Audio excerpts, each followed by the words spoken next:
You scavenged through toxic ruins amid the Astro wasteland. You rallied the resistance. Undeterred by the barreling thunder, you bartered with alien mystics for clues to the fabled quantum cloak.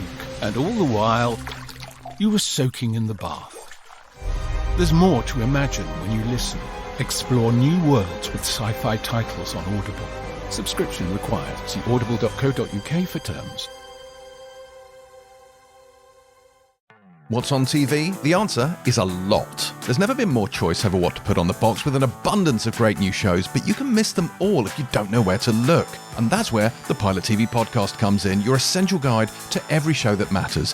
Each week we sift through the very best in prestige TV to help you decide what's worth spending your time on and what isn't. So join me, James Dyer, as well as venerable TV critics Boyd Hilton and Kay Ribeiro, and let us help take the stress out of your downtime.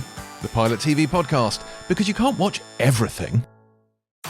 The Clyde One Super Scoreboard Podcast with Trywire.com. Save like a world-class keeper. Get a great price on your next car. It's game day, and this is the home of Scottish football. It's Clyde One Super Scoreboard.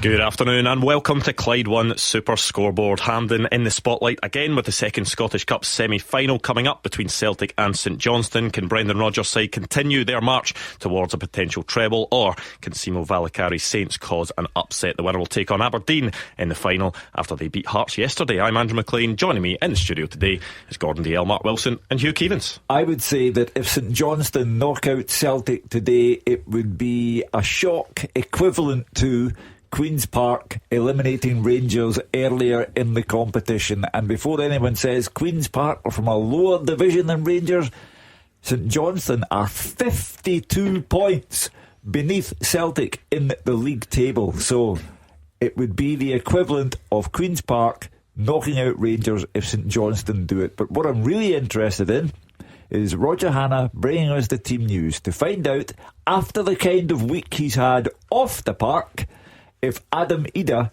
gets a start on the park for Celtic today. Big day, semi-final day. We saw it yesterday. You need big players to step up, and often the semi-final can be the hardest game on your run to lifting the cup. It's the one that you have to dig deep sometimes. And we've seen in previous years that league standings doesn't always tell the story. It would be a shock. Celtic have to be guarded, especially what happened a couple of weeks ago against St Johnstone. I'm thoroughly looking forward to it. I think it would be a massive shock, not just a shock. Celtic firm favourites to get to the final, come up against Aberdeen, going for that treble. The big hitters will be out today. The sun is shining, and the other big hitter is Roger Hannah, who's sitting in it. The perfect day for a Hampden semi-final. Let's go straight there. Roger Hannah has the team news. Yes, I do. It is Hampden in the sun. When they met a fortnight ago, Andrew, it was Celtic 0, St Johnstone 1, but did the Saints just make the hoops angry? They responded last week, a 5-1 win over Kilmarnock to put them in the brink of the Premiership title. A win today would propel Brendan Rodgers' side even closer to another domestic treble, and a win would return them here to the National Stadium on May 24 to face Aberdeen. Quickly to the team news to answer Hugh's question. Yes, Adam Ida starts for Celtic today. Unsurprisingly, they are unchanged from the side that battered Kelly 8 days ago. Will Jamie Sinisalo in goal? It's the same back four: Arthur Johnson, Cameron Carter Vickers, Liam Scales and Greg Taylor. Across the middle, Arnie Engels, the skipper Callum McGregor and Rio Hitati. And up top, James Forrest and Dyson Maeda will flank Ida. Only 8 substitutes, so Mike Nawrodzki drops out. That means it's Bain, Ralston, Trusty, Schlupp, Bernardo, McCowan, Kuhn and Jota on the bench. St Johnstone, they make 2 changes from the side that lost to the D United at Tannadice 8 days ago. 1 enforced. Zach Mitchell is injured, so that means Sven Sprangler will come into the middle of a back 3. The other change sees the return of club captain Nicky Clark in place of Mackenzie Kirk. So it's Andy Fisher in goal, the match winner when they played Celtic the last time, Daniels Balodis, who will wear a protective face mask after breaking his nose in training through the week. He's in the back 3 with Sprangler and Barry Douglas. Across the middle, Sam Curtis, Jason Holt, Victor Griffith and Stephen Duke McKenna, with skipper Clark and Graham Carey behind frontman Adama Sidibe. On the bench it's Sinclair, McPake, Watt, Svedberg, Stephen, Kimpioka, Kirk, and for the first time this season, Uche Ikpeazu back after lengthy injury problems. The referee is Callum Scott. The VAR is Andrew Dallas. As I said, below this, the hero a fortnight ago, but before that, Celtic had won 4 in a row against St Johnstone and scored 16 goals. They won their last meeting in the Scottish Cup, Ryan Christie scoring the only goal 5 years ago in Perth. Their last semi-final meeting here was in 2007 when Jan Vennegoor of Hesseling scored a double in a 2-1 win. And wait for this one, Hugh. St Johnstone's last Scottish Cup win over Celtic was in February 1936. A 2-1 win 89 years ago. Jimmy Beattie scored both goals for a St Johnstone team that beat Willie Maley's Hoops. They are still heroes in Perth. Could Simo Valakari's side eclipse them today? You did a good match report on that game in 1939, didn't you? Yeah, the day pretty much like today, nice and sunny, but I'm expecting it to be cloudy for St Johnstone today. And with regard to Adam Ida playing from the start, let me say I thought Brendan Rodgers let him off lightly in his press conference when he put the blame on those who had filmed Adam Ida rather than Adam Ida for apparently, allegedly being the worse for wear. Adam Ida's a £9 million player and has not been playing well for Celtic, and it was the Wednesday after he'd been subbed against Kilmarnock. Celtic 4 up in 24 minutes that day, none of them from Adam Ida. Taking off, the centre back Cameron Carter-Vickers scored, a full back Anthony Ralston scored, but by that time Ida was watching the game from the bench, so he has to lift his game for Celtic. One of Brendan Rodgers' dominant characteristics as a manager is that he makes players better than they were before they were managed by him. He's got his work cut out with Adam Ida. There was maybe a time this season where it would maybe be unthinkable that Celtic would go into a Scottish Cup semi-final and Nicholas Kuhn would be on the bench and Jota would be on the bench. Is that a big call from Brendan Rodgers today? I don't think it's as big a call as maybe people will make out. No doubt, Jota and Kuhn, outstanding players, big players for Celtic, but you look at the freshness of last week and the performance of last week and you think, why would you change it? Brendan Rodgers said after that St Johnstone game that you need, players to come in fresh and you need players not to be comfortable, and he got exactly that when he brought in Forrest and Ida, and he's put Maeda wide. And they score 5 goals and play some outstanding stuff, especially in that first half. So I'm not surprised at all. Even with the Ida stuff midweek, you would be amazed at the amount of players who do go out midweek. And I thought Brendan Rodgers handled it well. Now, no doubt he would have had a word probably with Ida behind closed doors. But he's experienced enough, Brendan Rodgers, to come out and point the blame elsewhere. But I don't think he was going to ever change his full plans just because of what's happened there, because there will be other players in his tenure and along the way that will do similar. So I'm not surprised. And I think he fits part of a puzzle as well, Ida. Everybody else played well run about him in those positions. So you're going to change a couple of things? Are you going to move Maeda in then and Jota back? So you're changing a couple of things. So I'm not surprised at all with the team selection. Well, honestly, sorry to you. Honestly, for yesterday we had a chat about it. Andy Halliday was in the studio, and both Andy and I thought he would go with the big hitters, Kuhn and Jota, Hampden, semi-final. I totally take on board, agree with what Mark says. Celtic played probably the best 45 minutes of the season last week against Kilmarnock, tore them apart. So he's happy with that, and he's got those big hitters if he needs to call on them. I don't think he will. I think he's had a word with Ida in private that was far different from the word that he had in public with the press on Friday. And I think he's put Ida in a position today where he's saying there are over 40,000 Celtic supporters inside Hampden today. They know all about what went on midweek and they want to see you score a goal. I think he's put Ida up against the wall. What do you take away from that team news, Roger? I think he's just putting faith in the guys who did so well last week against Kilmarnock. They got a response from James Forrest back into the team. If he scores today, he'll extend this incredible record of scoring in every season of his Celtic professional career, which I think is back to around about 2010-11. He's scored more goals against St Johnstone, Andrew. He's got a dozen, scored more than he has against any other club. So when you look at him on one side, you look at Dyson Maeda, with 31 goals and probably double Player of the Year nominations at the end of the season. And I know he does come in for criticism, and I tend to agree with a lot of what Hugh said there in the last few minutes, but he has got 14 goals for Celtic this season at a time when he's not always been in the team, A, because of Kyogo in the first half of the season, and B, because of Maeda's form in the second half of the season. I think, and I do agree with you, I think Brendan Rodgers will have had a quiet word and just said to him, I'm not leaving you at the team because of this, but you need to show why you should be in the team. We're chasing a treble.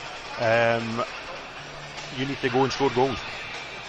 On James Forrest, his experience could be key today. Roger talked about his incredible record, how many consecutive seasons he's scored for Celtic up until today, and we've seen he's been written off previously as well. You look back to last season where he was in cold storage essentially, and it got to around this time of the season, wasn't it? And he really came alive, worked his way into Steve Clarke's Euros plans as well.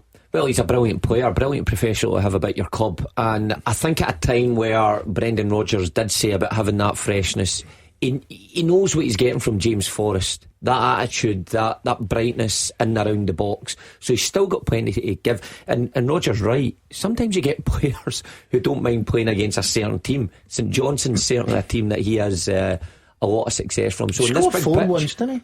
He did at McDermott Park. The big pitch will suit him, but I think Daz makes a good point as well.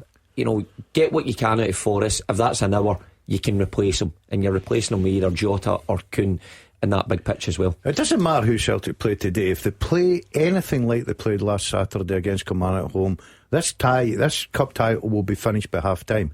Right, St Johnstone have got to dig deep. Nobody's given them any chance whatsoever, but it's cup football. Did Andy really give them a chance at home against Celtic and they come out on top in that? Listen, they'll need a lot of things to go for them this afternoon, but if Celtic come out the traps, there's only one winner. They would need to be as diabolical, Celtic, as they were in Perth that day. And Brendan Rodgers really tore a strip off them. And when they played Kilmarnock, Schlupp was missing, Trusty was missing, Kuhn was missing, Jota was missing.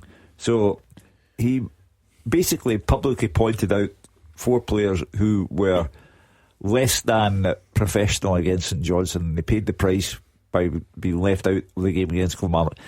Celtic are going for a treble that would be a world record breaking 9th treble. Now these things matter to supporters, and if the supporters thought that the world record breaking treble would be lost to Celtic because they couldn't beat St Johnstone for the second time in a fortnight, they'd be very disillusioned. A vote of confidence for Liam Scales that he continues in there ahead of Austin Trusty.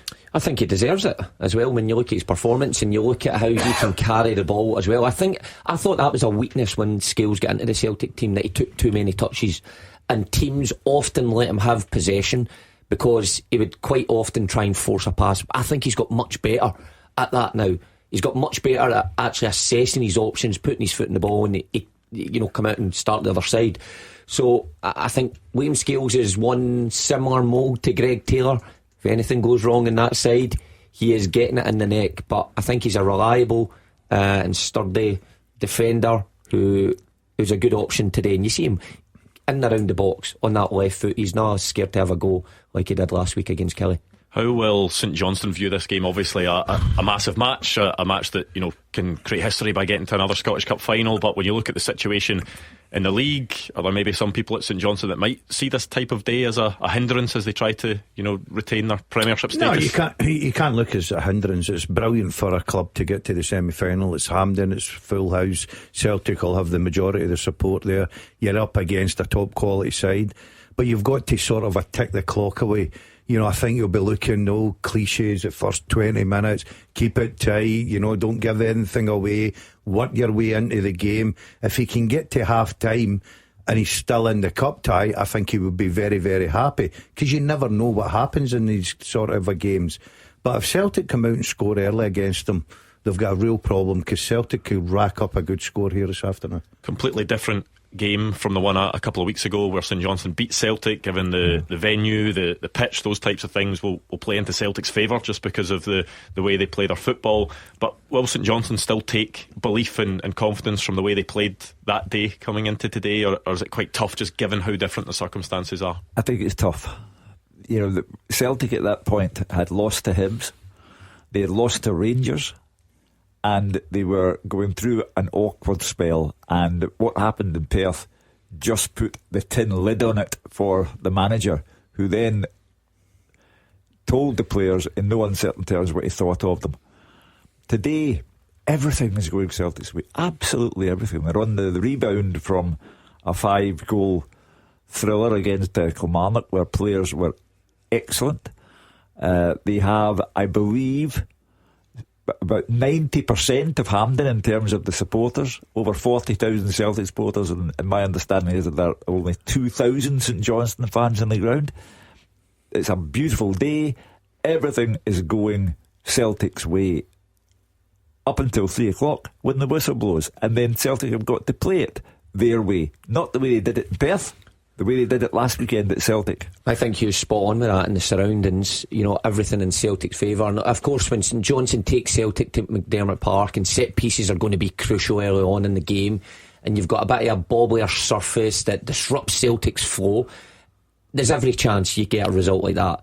However, if you're looking at it, that big pitch, pristine conditions to pass the ball, fans inside the ground, the history of Celtic being at Hampden, they're there every single year at this time of year, they know how to handle these occasions, so everything's stacked against St Johnstone in that respect. However, I've been there myself with Celtic, Ross County game, a couple of years later, Inverness, so heavy favourites in those games, and there was an upset because Celtic weren't at their top levels on those days.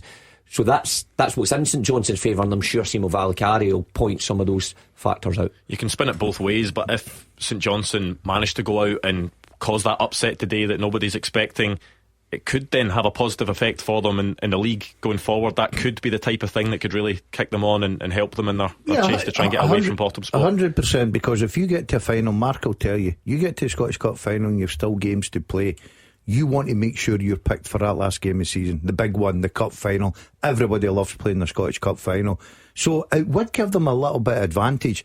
Look, it's a mountain to climb, but cup football works in strange ways. They'll need a lot of things to go for them this afternoon, but Celtic are firm favourites. But if they do get that result, 100%, it will certainly help them in their league campaign. Well, let's hear from both managers, starting with Brendan Rodgers. What I'm really happy is when I came here in 2016, there was always a wee bit of trepidation. I think Celtic went through a period where it was difficult both in semi-finals and finals. We sit here today, now arrived as a football club, in a feeling that we will win. And whether you do or not, but the feeling and the mentality is that we have a feeling that we can go there and perform.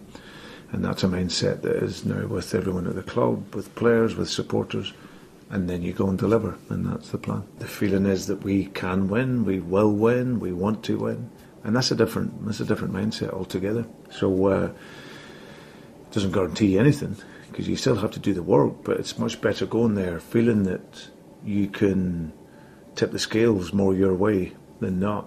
And that just comes from that winning mentality, that feeling, that culture that you create, and obviously then going and really owning the pitch at Hampden. And that's what, in my time here in the main, that we've done. To be totally honest, you can play long, beautiful career, and maybe ever you don't get the chance to play semi-final at Hampden. So of course it is a big week, and our club has been successful in a cup competition, so there is a history as well. It's a great occasion, good to be part of it. We deserve to be in this semi-final. We have had very good cup run. We have played strong games, not conceded the goal yet in this competition, so we deserve to be in this semi-final, and we deserve to be this semi-final to compete to get to the final. So that's why we are as ready as we can be to be here. Kick-off 40 minutes away at Hampden. We'll continue the build-up to that game, and up next we'll take a look back at all of yesterday's action. Just a quick word from our podcast sponsors, Wire, the best way to own an electric vehicle. Wire is a car purchasing platform that only sells 100% electric vehicles. So they'll walk you through the process of selecting a fully electric car that meets both your needs and your desires. Wire prove that virtually every car buyer can go electric today. They've got affordable options, saving you thousands on your next car through the Salary Boost scheme. The scheme makes purchasing an electric vehicle a sensible financial decision. Make sure you check out trywire.com for more information and how you can sign up. Now let's get back to the podcast. You searched for your informant, who disappeared without a trace. You knew there were witnesses, but lips were sealed. You swept the city, driving closer to the truth.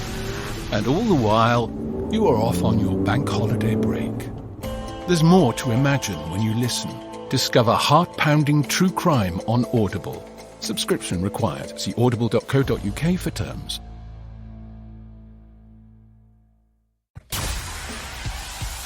The winning team all season long. This is Clyde 1 Super Scoreboard. Scottish Cup semi-final weekend, and it's the turn of Celtic and St Johnstone at Hampden today, a 3 o'clock kick-off, and of course the winner will take on Aberdeen in the final after their win against Hearts yesterday. The big team news coming from Brendan Rodgers' side, and it's the same team that beat Kilmarnock last time out, so it means Jota, Kuhn on the bench, Austin Trusty on the bench as well, James Forrest and Adam Ida starting. Liam Scales is in there as well. We'll continue the build up to that game, but let's take a look back at yesterday. First of all, we'll take a look and see how Aberdeen got themselves to the final. If we get the same level of drama today as we did yesterday, I think we'll all be pleased, Hugh. Yeah, I mean, I didn't think that Aberdeen were outstanding, but they are in the final and they are to be congratulated. And if Celtic get there today, then we have a repeat of the final 35 years ago when Aberdeen last won the Scottish Cup. Astonishing that a club of Aberdeen's stature in this country have gone 35 years without winning the Scottish Cup. Hearts, typical of Neil Critchley, show him a big game, he doesn't win it. It's for the Hearts supporters to decide how unhappy they are with him and the team.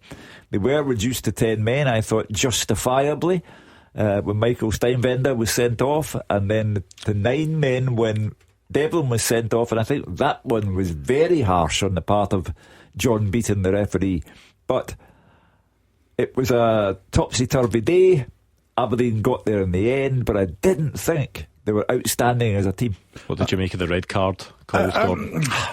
I'm a bit, I heard the Hearts manager talking about the first one. I can totally understand the referee pulling out the red card. He was in a good position, but he's still a long way to go. I don't know if the Hearts defenders, because running with the ball is difficult. You can't run as quick with the ball. He's still a few touches. Could Hearts defenders get back? But his first touch that invites a tackle in is brilliant because it takes it away. The argument is, and Andy says it yesterday, Andy Halliday, that he'd be more disappointed with the Hearts defender making the tackle and putting himself in that position. I agree with you. I thought the second yellow was ridiculous. It was never a yellow card for Devlin. And I thought Hearts were a little bit unlucky not to see it out to penalty kicks. I totally agree. I don't think Aberdeen were at their best. I thought at times Hearts were a better side. But put all that aside, and Mark will tell you, semi-finals are about one thing: winning the game. Nobody will remember the semi-final in a few years. It's all about winning the game and getting yourself to that final. Is it the Cammy Devlin red card that will sting because of the nature of it? I think a lot of people may be unhappy with the second booking, but also Hearts had done so well to hold out with 10 men for so long, go down to 9 men, concede 2 minutes later.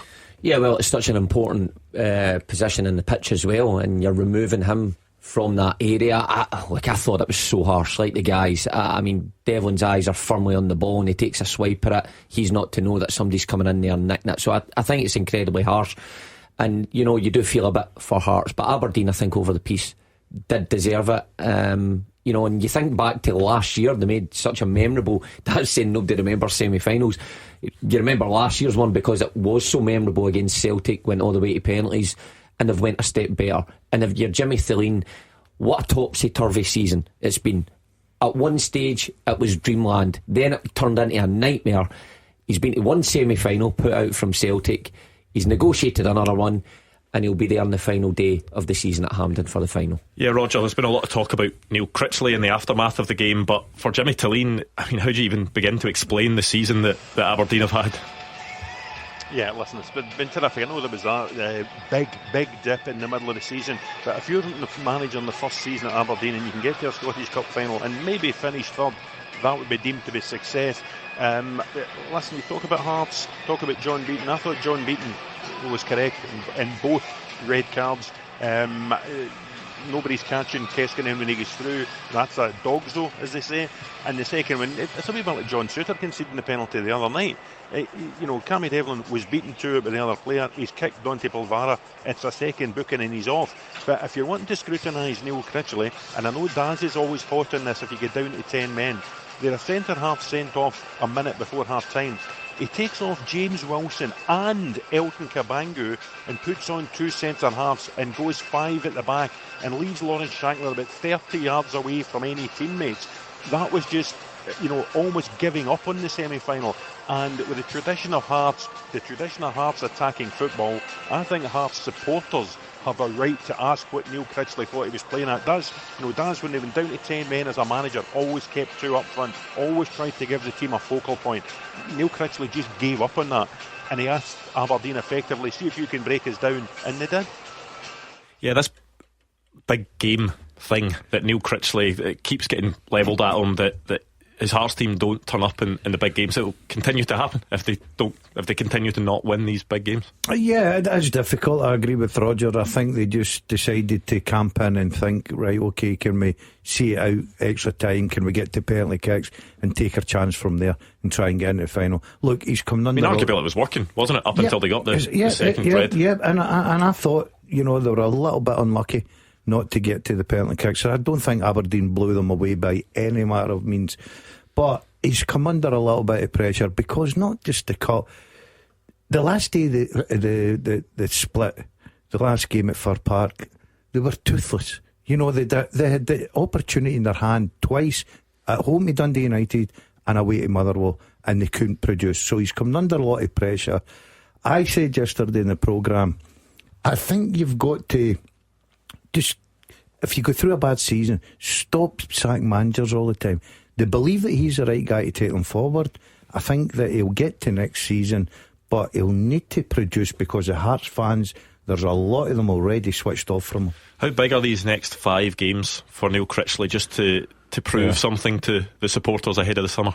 Yeah, I mean, with the semi-final defeat, there comes the added problem that you have no chance of qualifying for Europe, and they have to be very careful. This team is guilty of, on the big occasion, failing to produce the goods. The manager's partly to blame for that, but players are on the park and they do have a responsibility. No goals against Motherwell put them in the bottom 6. The week before they played Dundee United at Tannadice, no goals again. As Daz said, they're toothless. So these are games that have to be very carefully negotiated because they don't want to add any more fire to the supporters who already think that the manager's not the one to lead them. Where does Neil Critchley stand after that, Roger? I think he's under serious pressure. It would not surprise me at all if Hearts hierarchy were already considering alternatives. Andrew McKinley, the chief executive, apologised to the supporters through the week for not making the top 6. And I thought that was the timing of that for me, Andrew, is really telling. The manager is trying to build up to a Scottish Cup semi-final against Aberdeen at Hampden. He's trying to inject a bit of positivity into the football department, and the chief executive's come out with a grovelling apology and basically saying the team hasn't been good enough. So for me, I think he's under pressure. They are at home to Dundee at the weekend, but as we said about Rangers in the show yesterday, the last 5 games for Hearts are absolutely meaningless. The only thing that's meaningful for Hearts between now and the end of the season is the board making a call on whether they're willing to back Neil Critchley for the start of the next season. Well, let's hear from both managers yesterday, starting with the winning manager, Jimmy Tilleen. I think it was. I think the game, Hearts started the game really well, and we were a little bit under pressure. Of course, the red card helps a little bit to get more calmness in the team. But we also know by experience when a team gets one man down, it's less space to play on, and it's quite difficult. And it's always counter-attack can happen against you, or a set plays. We have to be really concentrated. We learned some lessons from last week, so I think the players keep the patience. We put a lot of crosses into the box. They defend really well, but we keep pushing and adding more players and fresh players. And how the squad managed this game, the subs come in and give energy, and finally we have this extra punch to win the game. And so So now we have to celebrate today. And Hearts manager Neil Critchley. I'm really proud of how the team played. I thought we started the game very well. Conceded a really poor goal from their first sort of foray into our final third, but responded really well. I thought we were a better team in the first half. Played with energy, played with intensity. We're positive in our actions. And then with 10 men, I thought we were brilliant.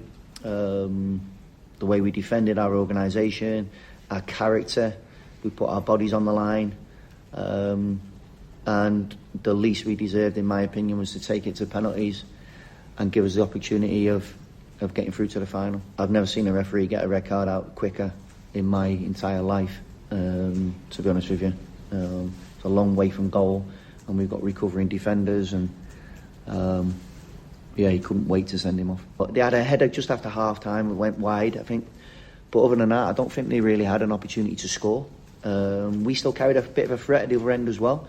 Craiggie's made a magnificent save in the first half of extra time. That's about it, really.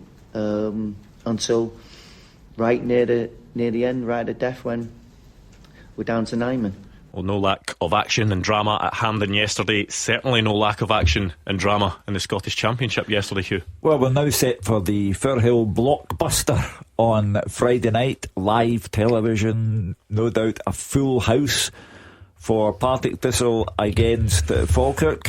Falkirk, I wonder, I float the possibility that Bottles may be crashing within that Falkirk team. They've taken to losing late goals. Yesterday they were 2 minutes away from the end of the 90 regulation minutes and somehow contrived to lose not 1, not 2, but 3 goals. Bottles are crashing over to the mighty Jags. It will be a big test of character for those Falkirk players, won't it now? Yeah, because they're going to obviously march Partick Thistle with Brian Graham there, who need the points as well. It's highlighted, and I heard Neil Lennon talking about it, and I heard Mark's interview yesterday talking about the pitches, that, you know, the way they are just now, they're not in the greatest nick. Now, the one thing about Falkirk is they get complimented on the football they play. So they maybe have to, change their style of play, which could suit Partick Thistle, because they need a result. They're looking over their shoulder. I look at the 2 games that Partick have got. Falkirk, Livy, very difficult. Wraith Rovers have got Morton, Queen's Park. You'd expect Wraith probably pick up 6 out of 6 there. I know obviously Morton will be a difficult one for them. So I think it's a massive game for both sides. I really do. I think it'll be a cracker. There'll be a bumper crowd there, and I'm looking forward to sitting with my feet up, because I ain't going. And do you know what, come? No. I'll get you a ticket. I am not interested in going along there. I will sit by my TV with my cup of tea and cheer the mighty Jags on. Just how big a game is it? It's a blockbuster game, it is, because, obviously 2 teams with loads to play for. And it's great for our players, because you've got to say where the title's going to go. But we've also got to say how our season's going to end up, and there's nothing better than that. We don't want to rely on other people's results. We have to focus on ourselves. So Falkirk are going to have to be at their best when they come along to faces, and hope that we're off it. But our players will be fully focused on what they have to do, because we need 3 points. So it's going to be some viewing on Friday night. It did look, it just seemed at one point there was just that big gap at the top of the table. It looked like it would be a procession for Falkirk, and all of a sudden the teams are sort of smooshed together up there.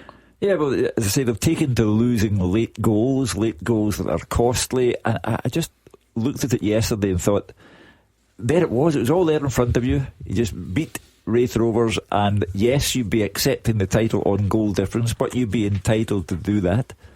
And then all of a sudden, a collapse. Not just a slip-up, an absolute collapse. 3 goals. The division's amazing, and it's taken me to go in fully to see teams close up, to see that there isn't that much between them all, and every team in the division can beat each other. And I've seen that in my time, where we've faced Livy and Ayr, and then we faced Dunfermline yesterday, and there's not much between the teams. We should have won it in balance of playing chances, but we didn't. But we get beat against Airdrie and Hamilton, and the same with Falkirk. I think everybody, including myself, when I came off the pitch, I didn't expect that result, and everybody just expected Falkirk to blow Wraith away. But there is so little between the teams in this division. It's incredible, and it's at the top end of the pitch that Falkirk have been quite good, and that's what's gave them the lead and the opportunity to win the championship. Surely Falkirk can't blow it. They go to Thistle, and look, I wouldn't be surprised if Thistle, I'm not saying this because he's standing there, I wouldn't be surprised if Thistle won that, right? But they get into the final game of the season, they're at home to Hampden, their goal difference is superior to Livy's. Surely they're going to get it over the line. At the other end of the table, an utterly horrendous week for Hamilton, getting even worse. Yeah, the whole situation at Hamilton is a mess, an absolute ocean-going mess. And you had the unsavoury scenes yesterday with fans attempting to encroach into the director's box, police stewards having to get involved. So it's a very, very tense time. The appeal will be lodged, but I think that the decision taken against Hamilton is of such a magnitude that the SFA will not overturn what has already been decided. I think Hamilton are down. Roger, you had the eyewitness account there yesterday. Yeah, I mean, it's disgusting scenes at half-time, Andrew. We believe 2 Hamilton Accies officials suffered wounds to their faces from glass that was thrown in the boardroom inside New Douglas Park. Police are involved. I believe they're scouring CCTV images to see A, how the thugs got into that area, and B, who's responsible for what went on when they did get in there. It's been a dreadful week. There is a 15-point penalty. There will be an appeal delivered here to Hampden on Tuesday. I think that means the championship table then reverts to what it was before the 15-point penalty. The penalty suspended, if you like, so Accies would go back up to 7th place in the table. I spoke to John Rankin last night. As the table currently stands, are 7 points adrift of Airdrie with 2 games left. It looks as if they're relegated. John Rankin refusing to accept that. He says the only table he's looking at is the one that has them 7th in the table. So it's a chaotic mess. They will need to fast track this appeal as quickly as they possibly can, because not only does it affect Hamilton Academical, it affects Airdrie, it affects Queen's Park and Fairmont, and the teams at the top end of League One behind the champions of both, who will be going into the playoffs. Who plays who? When do they play? When is the appeal heard? How will it affect Hamilton Accies? If Hamilton Accies were to win the appeal, did they win part of the appeal because they've been found guilty on 4 charges? One charge was a 12-point penalty, another charge was a 3-point penalty. Could they get 3 points back? Could they get 12 points back? Could they get 15 points back? It is an absolute mess, and the SFA need to get this appeal sorted as quickly as possible. Yeah, we have not heard the last of that story, but there is a big game to look forward to today. Celtic against St Johnstone in the Scottish Cup semi-final. We'll get more build-up next. Action as it happens, and your reaction from 5 on the open line. This is Clyde One Super Scoreboard. Not long to go until Celtic against St Johnstone at Hampden in the Scottish Cup semi-final. Roger Hanna is there for us. Can you just give us a recap of those teams, Roger? Yes, we can. Celtic, Andrew, unchanged from that side. A beat Kilmarnock 5-1 at Celtic Park 8 days ago. It means Buljami Sinisalo continues in goal in the absence of the injured Kasper Schmeichel. The back 4, Alistair Johnson, Cameron Carter, Vickers, Liam Scales and Greg Taylor. The midfield 3 of Arnie Engels, Callum McGregor and Rio Hatate. And up top, Rodgers is stuck with those front 3s from last week. James Forrest, Adam Ida and the 31-goal top scorer Dyson Maeda. On the bench, Bain, Ralston, Trusty, Schlupp, Bernardo, McCowan, Kuhn and Jota. For St Johnson, 2 changes from the side that lost at Tannadice last weekend. One enforced, Sven Strangler in for the injured Zach Mitchell. The other sees the club captain Nicky Clark referred to Mackenzie Kirk. So it's Andy Fisher in goal, Daniel Spilodis, Sven Strangler, Barry Douglas in the back 3. Across the middle, Sam Curtis, Jason Holt, Victor Griffith and Stephen Duke McKenna, with Graham Carey and Nicky Clark behind Adama Sidibe. On the bench, Sinclair McVeigh, Wallace Svedberg, Stephen Kimpioka, Kirk and Ikpeasu. The referee, Callum Scott, in his first ever Scottish Cup semi-final. The VAR is Andrew Dallas, and the sun is shining down as the teams prepare for this second Scottish Cup semi-final, Andrew. Yes, barely a cloud in the sky at Hampden. It is the perfect day for it. How will the players be feeling at this point, Mark, before heading out? Different feelings between the Celtic and St Johnstone players? I'm not so sure, Andrew. I've been in both dressing rooms with Dundee United when we were the underdogs, and then obviously the favourites with Celtic. But I think semi-finals is always nerve surrounding each team. Brendan Rodgers highlighted it, that of course they they've got a positive mentality. They go there wanting to win, they expect to win, but that brings a bit of pressure as well. So you've got those nerves on your shoulders and not letting down the treble. If you're St Johnstone, of course, you kind of go into it fearing the worst. What could happen if Celtic turn up? And I think the St Johnstone players will be realistic within that. They need everything to go for them. They need every player to play to the top of their ability and hope those Celtic players have an off day. So that's where their nerves will be coming from. Do you know something? I've been in the camp of, and I don't think I've discussed this in the show, I've been one of the biggest underdogs ever to go in a cup game. And you go out with hope. You go out with hope that it could be your day, that you could get a bit of luck, things will go your way. That's what St Johnstone will certainly be hoping for. Celtic will go out with bags of confidence. They've been there many times. It's like their second home. They know how to get the job done. Against hope, you put reality. The reality is that in Celtic's last 27 visits to Hampden, 27, they've lost once. And the reality is that Brendan Rodgers, in 2 spells as Celtic manager, beginning in 2016, has never lost a Scottish Cup tie. That's the reality. Derek McInnes said after that game against Celtic last weekend that with Celtic in that form, he actually doesn't understand how any team in Scotland can actually beat them. I mean, it's quite a statement to make, and it just shows how good Celtic were, especially for that first half hour. You'd think if Celtic, if they come out and they play like that, it could be a long afternoon for St Johnstone. Well, everything went right for Celtic on the afternoon. Derek's right, because when you assess it, and he's probably trying to think, what could have done better? Could have just sat there and put everybody behind the ball. But you look at Hatate's goal and you look at Cameron Carter-Vickers' goal, you know, from outside the area, outstanding strikes, and then you think, can you press Celtic? And of course Kilmarnock pressed them a bit, but they got down the sides, cut back goal. So it was almost a perfect performance last week. So it was very difficult to come up with some sort of blueprint. Simo Valakari's got, you know, a recent blueprint, but it was at McDermott Park again on a different surface, and it worked there. But the game's going to take on a different form today. But he's got to go with the same blueprint, because there's nothing else he can go with. He can only go with, right, okay, and Mark's right, McDermott Park, difficult place to go, caught Celtic on a bad day, but you can't come into this game and think, right, okay, we're going to change it up, because Celtic will just open you up and beat you comfortably. So I think he's got to take hope from McDermott Park and say, do you know what, it worked there, let's see if it can work again. Prior to McDermott Park, Celtic had played St Johnstone twice this season. First game, 6-0 Celtic. Second game, 4-0 Celtic. 10-0 on aggregate. That's the gulf between them. 52 points separate the top team in the Premiership from the bottom team, St Johnstone. That's the reality for St Johnstone.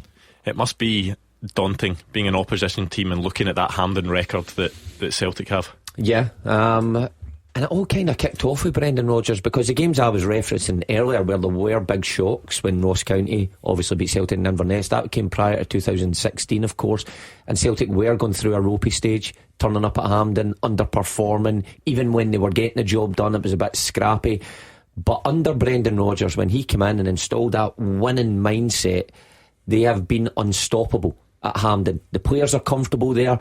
A lot of those players have been there and done it before, so you've not even got the argument that it's new surroundings for some of the new signings. They are that familiar with the place that it's hard to stop them. Of course, the pitch, is it the biggest pitch in Scotland? I think it is, dimensions wise, and the surface is playing beautifully. It's not even the argument that Hampden maybe 10 years ago was never kept the best, and it was waterlogged and it was a bit bumpy. Now it's pristine, so it all stacks in Celtic's favour. However, sometimes it doesn't play out like that. Sometimes it is a set piece, somebody switching off, that gets you ahead and you've something to cling on.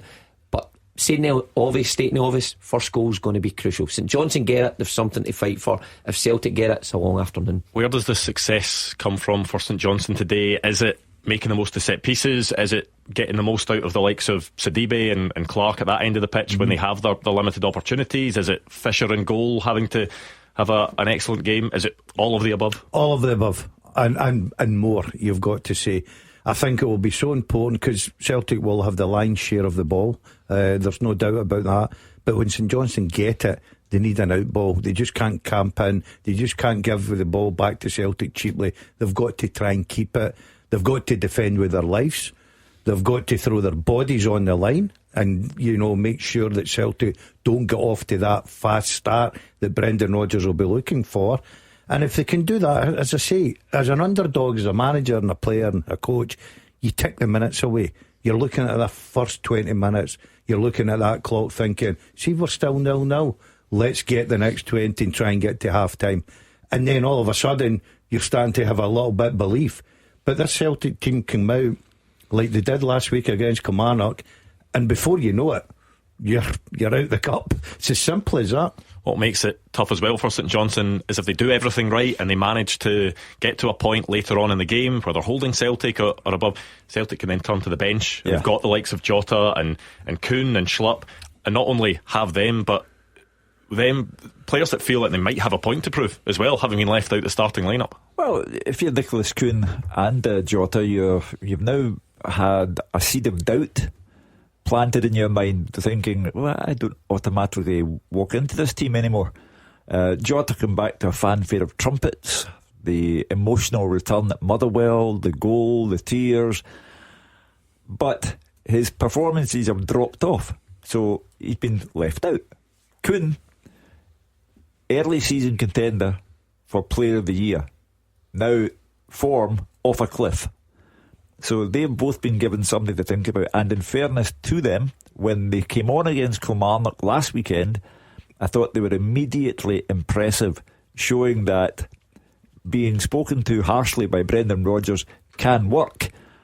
So they will know if they come on today, as you rightly say, the St Johnstone players will think, oh, thanks very much, here comes Jota and Kuhn. But Jota and Kuhn, will know that they have to deliver, or they won't be there next week. 5 minutes to go until kick-off at Hampden. We'll go back to the National Stadium next. The fastest goals, the experts' opinions. This is Clyde One Super Scoreboard. The players are in the tunnel at Hampden. Celtic against St Johnstone, the second Scottish Cup final of the weekend. It was a win for Aberdeen over Hearts yesterday. What will be in store at the National Stadium today? Roger Hannah is there and will take us up to kick-off. As you say, Andrew, Callum McGregor and Nicky Clark just preparing to lead the sides out behind referee Callum Scott. Celtic pushing for another domestic treble. They crave a 43rd Scottish Cup success. They've won this trophy in 6 of the last 11 seasons, including here last May against Rangers when Arameda was the match winner. There's 8 starters from last season's Cup final starting again today, plus the goal hero Ida, plus £11 million record signing Arnie Engels and the backup goalkeeper Jami Sinisala. But Celtic should be careful. St Johnstone may be bottom of the Premiership. Survival is clearly the priority for Simo Valakari and his players, but they have won this cup twice in the last 11 years, and of course they beat Celtic at McDermott Park in the league only 2 weeks ago. Celtic have slipped up unexpectedly at this stage in the past. Think Ross County in 2010, think Cally Thistle in 2015. Semi-finals can be nervy, anxious occasions even for the best, but the prize today for Celtic or St Johnstone a return here to the National Stadium on May 24 to take on Jimmy Tillene and Aberdeen. I'll give you the teams again, Andrew. Jami Sinisala in goal for Celtic. At the back, Alistair Johnson, Cameron Carter Vickers, Liam Scales and Greg Taylor. The midfield, Arnie Engels, Callum McGregor and Leo Hitate. And up top, James Forrest, Adam Ida and Dyson Maeda. On the bench, Bain, Ralston, Trusty, Schlupp, Bernardo, McCowan, Kuhn and Jota. St Johnstone, Andy Fisher in goal. Defence, Daniel Balodis, who will play with a protective mask after breaking his nose in training through the week. Spence Sprangle and Barry Douglas in the middle. Sam Curtis, Jason Holt, Victor Griffith and Stephen Duke McKenna, with Graham Carey and recalled captain Nicky Clark behind Adama Sidibe. On the bench, Sinclair, McPaig, Watts, Svedberg, Stephen, Kimpioka, Kirk and Ikpeachu. The referee, as we said, Callum Scott. The VAR is Andrew Dallas, and some great starts ahead of this semi-final. James Forrest, who of course started the final last year, he could become the most decorated Celtic player of all time in the next couple of weeks. He's chasing a personal record of scoring every season of his Celtic career. He has yet to find the net this term and is desperate to keep up his 100% record. He scored more goals against St Johnstone than any other club. He scored a round dozen against the Perth Saints over the years, and he would love to emerge as a hero for Celtic this afternoon. They've not met these two in a semi-final in the last 18 years. Celtic winning 2-1 back in 2007 with a double from Jan Vennegoor of Hesselink before they beat Dunfermline in the final with that goal from John Joe Perrier Doumbé. St Johnstone 2 would love a match winner. Balodis is the same as the hero a couple of weeks ago. A first win in 5 that was against Celtic. There are no survivors in this St Johnstone squad from the side that beat Hibs in the final just 4 years ago. I've seen that winning manager Callum Davison. He's here in TV duty this afternoon. How he would love to see the Saints beat Celtic in the Scottish Cup. It's not happened since 1936, a 2-1 win back 89 years ago. Jimmy Beattie was a 2-goal hero for Saints this afternoon. Could they have a hero this afternoon, or will Celtic push again for a treble in Cup number 43? We're underway at Hampden, Andrew. Clyde One Super Scoreboard. Goal flashes. With M&D Green Pharmacy. Planning your holiday? Get essential health advice and medication before you travel. Hampden looking good in the sunshine. We are underway between Celtic and St Johnstone, and clearly the production team have forgotten to take away the graphic in the top corner to show that there were the 2 red cards for Hearts yesterday. You could see it in the top bar that is showing 11 seconds into the game that St Johnstone have 2 red cards, which now that only that has reappeared, so I'm sure they'll be sorting that. But it is 11 against 11. How is it going to go? Predictions from you three, starting with Hugh. I go out the limb as always. Celtic 5, St Johnstone 0. Oh, Hugh, it's similar. I'm going to go one less, so 4-0 Celtic. Okay, I think we'll get a good game. I'm going 3-1 Celtic. Not as bold as was it a caller during the week that predicted 8? 8, yeah. 8 for Celtic, that is, not St Johnstone. But Celtic on the front foot straight away. Andrew, sometimes the reality of the situation is the truth. And the truth is that Celtic are players from a different calibre to the players that Simo Valakari has at St Johnstone. Yeah, Celtic with the ball in the opening minute or so, as you'd expect. St Johnstone sitting in their shape, sitting deep, and we'll hope not to concede very early on. They're certainly sitting deep. They're sitting right on their own 18-yard box. They're inviting Celtic onto them. Here's an opportunity. Celtic have a chance already. Arnie Ingles at the edge of the box, and that's a good block from Bally. That's what they're going to need today. They're going to throw bodies on the line, try and get blocks in. Celtic will just be patient as the ball comes in there.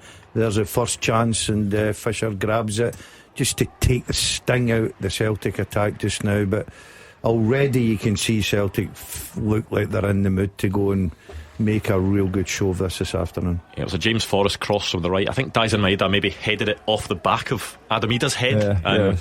Andy Fisher had to get down low. Was never really going to cause him any problems, but Celtic getting the ball into the box a few times in the opening couple of minutes. Another thing that St Johnstone need today, they need Andy Fisher on loan from Swansea. They need him to have the kind of daft day that he had at McDermott Park. He was unbeatable that day, the goalkeeper, and he needs to replicate that performance at Hampden. He needs to hope though that those Celtic forwards misfire like they did that day, because some of the opportunities were there for all to see. But I don't think you'll see the Celtic front line pass up those opportunities again. I've just seen Callum McGregor taking the shot to the edge of the box there just moments ago. He retired from Scotland to play less games, and this is his 48th game of the season. That is astonishing, the amount of football he gets through. Sitting on 9 goals, so quite a good return. Wonder if he'll make it his 10th this afternoon. Most of those goals have been exactly the same as each other, haven't they? Yeah, here's St Johnstone breaking forward. They've got to make the most of this possession. They've got to try and keep the ball. Don't give away. That is crazy for me. It's a slack ball in, give it back to Celtic, and all of a sudden you're now on the back foot. You've got to try and take care of the ball. You know what? I do agree with you in that respect. However, when you've got Carey on your left foot there and you've got a 1v1 with Carmen Carter-Vickers, surely in the opening stages you want to try and put a wee bit of pressure on the Celtic centre halves by delivering. The delivery is poor, so it has to be better. But Carey's one that can open the door for St Johnstone. We've seen his goal in the quarter final.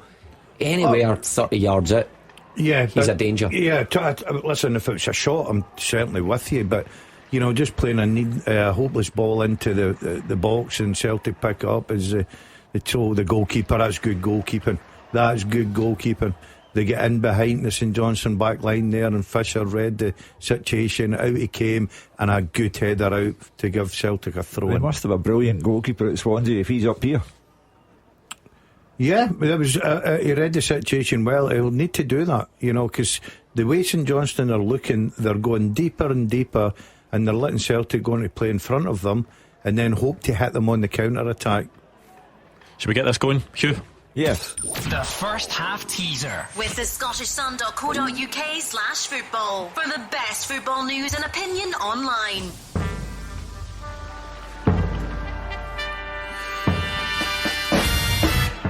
Now, excluding shootouts don't count. Can you name the last 6 players before today to score a penalty in a Scottish Cup semi-final at Hampden? No shootouts, but can you name the last 6 players before today to score a penalty in a Scottish Cup semi-final at Hampden? At Clyde SSB on Twitter to get all your answers in. Remember, it is a race. You want to be in there first. We want all the answers in one tweet at Clyde SSB. In the time that Hugh was reading that out, there were a couple of chances for Celtic. James Forrest looking pretty lively so far. He had a shot deflected wide. Rio Hatate in the last couple of seconds has had one deflected wide as well. Forrest was a little bit unlucky. I think the problem was he cut in on his left foot, which isn't his strongest. It was a good run from him. He opened up the defence, but he just pulled his shot wide. Roger, I think, touched on it before the game started about Forrest. Try to get that goal to keep that record going and scoring every season. What is it, 15 season? What a record that would be. So he'd be desperate, and he's got a good record, as Mark rightly said, against St Johnstone. So you'd maybe fancy him if Celtic got an early lead and were dominating the game, which we think they will do. Maybe get that record today. There has been some pyro that's been set off, and it means that the pictures from the sort of wide camera aren't overly clear. They're a bit cloudy, but down at pitch level there won't be an issue. I mean, it's a beautiful sunny day.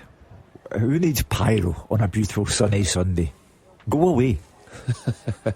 A beautiful sunny day, and you see some of the sporters in t-shirts, some with their tops off.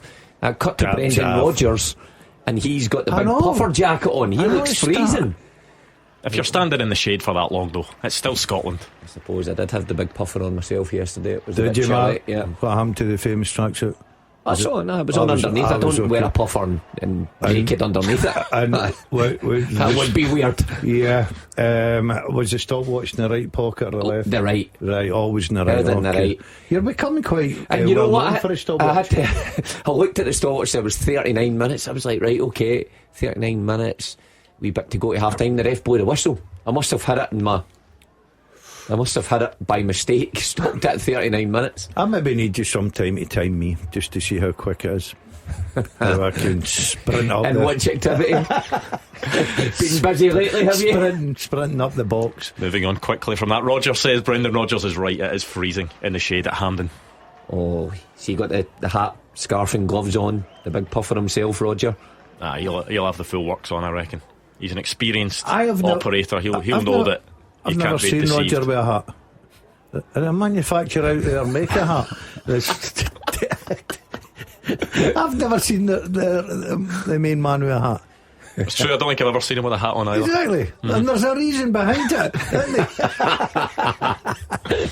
there? Sitting there already complaining about how cold it is, and he's now just getting abuse in the studio as well. He would suit a hat, wouldn't know. A baseball cap. I can't imagine he's much of a baseball cap type of character. Cans on the side. One of the guys. Yeah. Well, we've all been there in the gantry. It is a bit cold up there, but hopefully this game will warm them all up. A bit of excitement. Good play with St Johnstone, just taking the sting out of it a little bit, putting a couple of passes together, playing through the lines. Good running, good. So David's got the ball in the box, holding off Cameron Carter-Vickers, gets the shot and it's deflected out. That's encouraging for him. That's encouraging for him. It was good play, calm play. They kept the ball, passed it about, slipped the ball through there, and all of a sudden they're up the pitch and they've got a corner. If they've any chance in this game, they've got to keep that up. Yeah, set pieces are Celtic's Achilles heel. When this corner comes in, they'll be flapping all over the place. And Sinisalo is not yet. You're not been impressed with him? I mean, he's did very little to do, really. But we'll see how he responds to this, the first set piece. Remember, it was from a set piece that St Johnstone got their goal in Perth. Yeah, looked a good delivery. Liam Scales making the first contact and able to get it away at the second time of asking. I think Nicky Clark, you see him just look up to the heavens there. I don't know if he just misjudges it, because the set piece delivery right in the money, and it's just above Clark's head, out swinging, and he just misses it. So a wee warning sign there for Celtic. They have good delivery in their side with Graham Carey. Well, Rodgers come back and said it's with a photo saying this is his favourite hat, and see if he thinks that this is going to stop any abuse that's coming his way. He sent a photo with a sombrero on, holding a set of maracas. Yeah. Wow. The maracas is making a sign there. I think that's aimed towards me. They must get some weather in Newton Mearns if he's sitting there with a sombrero on. Yeah. Well, don't think he's got that on today, mind you. No.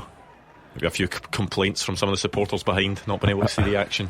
10 minutes into this game, Celtic. I was waiting on that. You teed him up brilliantly. I must say, Liam Scales' distribution of the ball is really poor. Well, I was giving him credit before because I thought that side of his games get a wee bit better, and I still think teams picking Carter Vickers or him will still leave him in the ball, but that's a couple of passes out to Maeda. It's been outside him rather than inside him. Well, I said that St Johnstone look at the clock and start ticking off time. Their first 10 minutes by. The goalkeeper's not really had a save to make, has he? No. So they'll be quite happy with that. Listen, just a quick, my brother-in-law's sitting out the back listening to a show. It's his birthday day. Russell, have a lovely day. Enjoy your birthday. Turned into the GBX here all of a sudden. Yeah. Shout outs now. Shout out. Wow.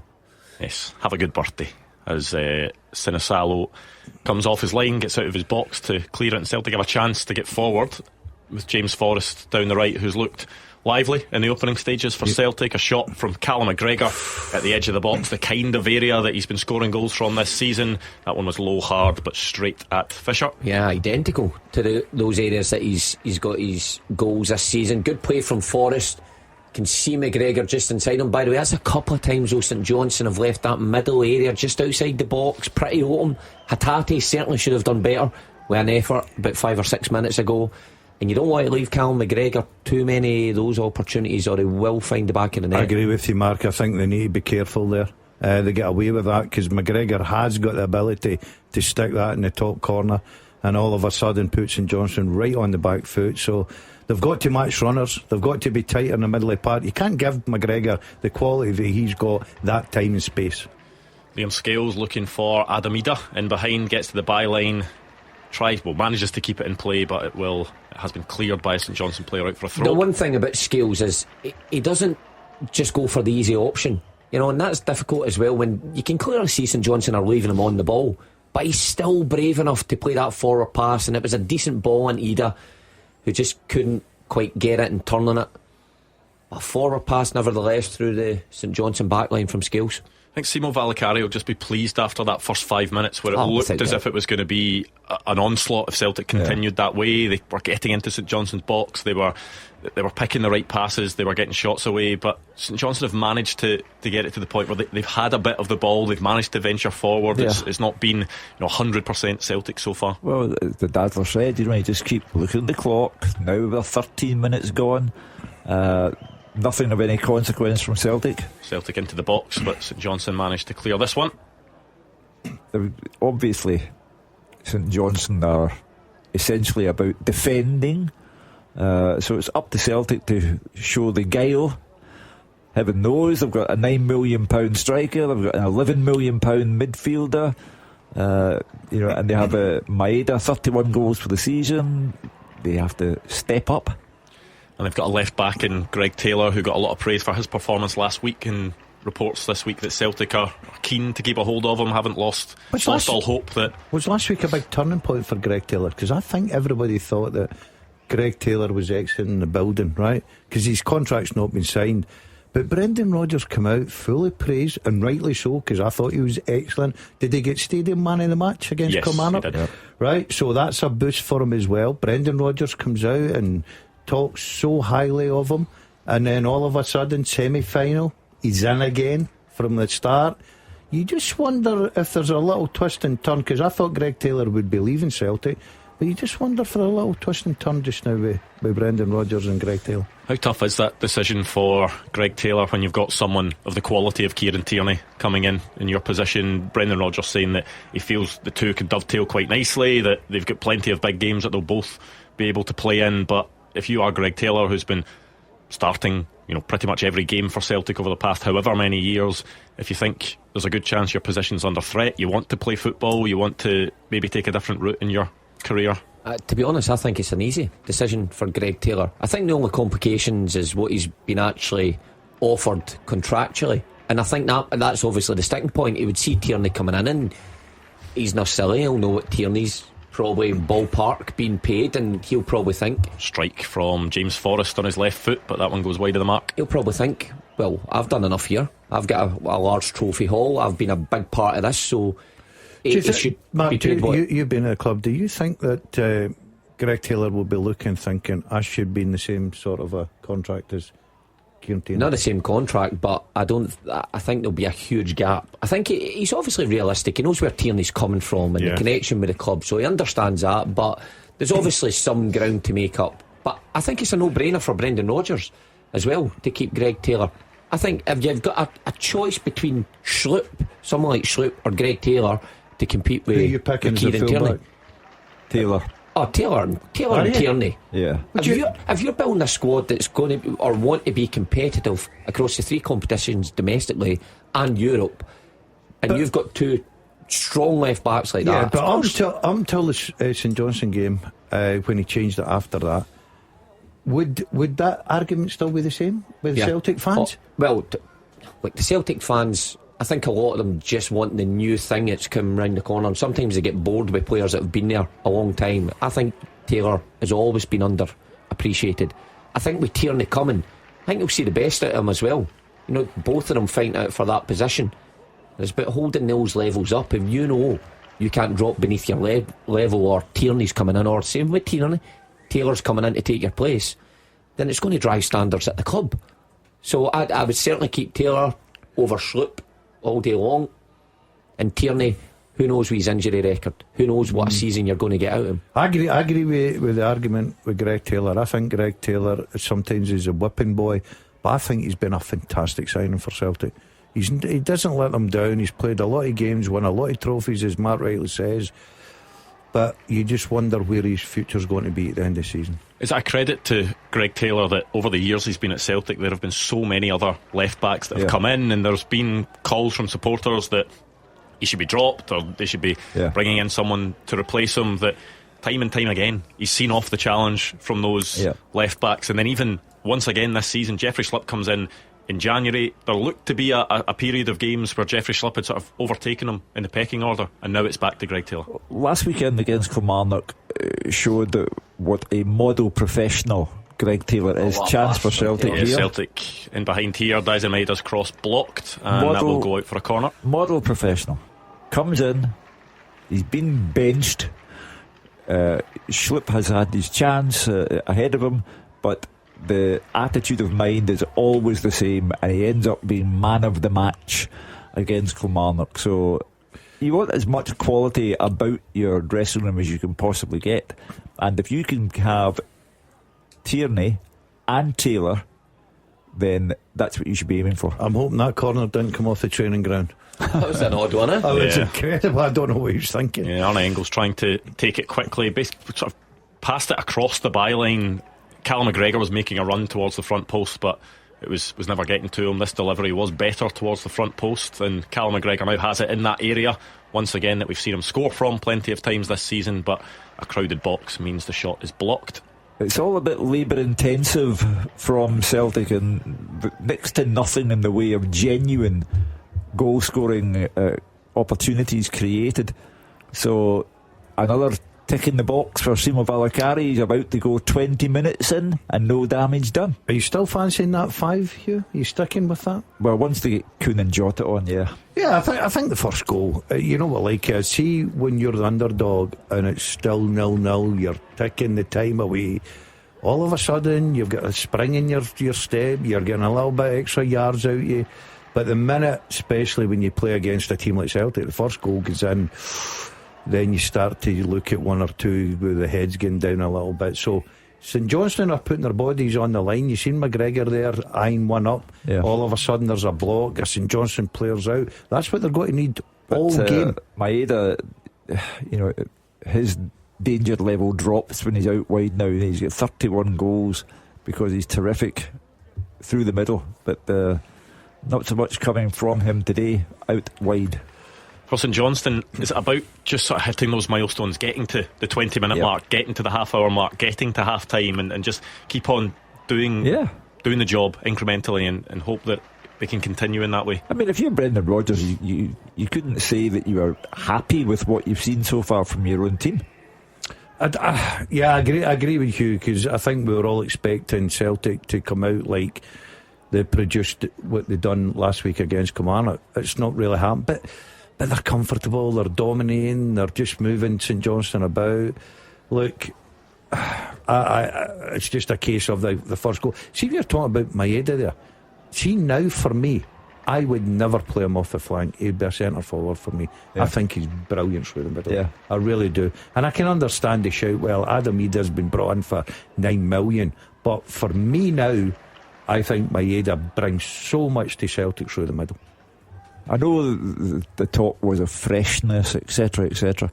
But a quarter of the game gone now, and loads and loads of possession.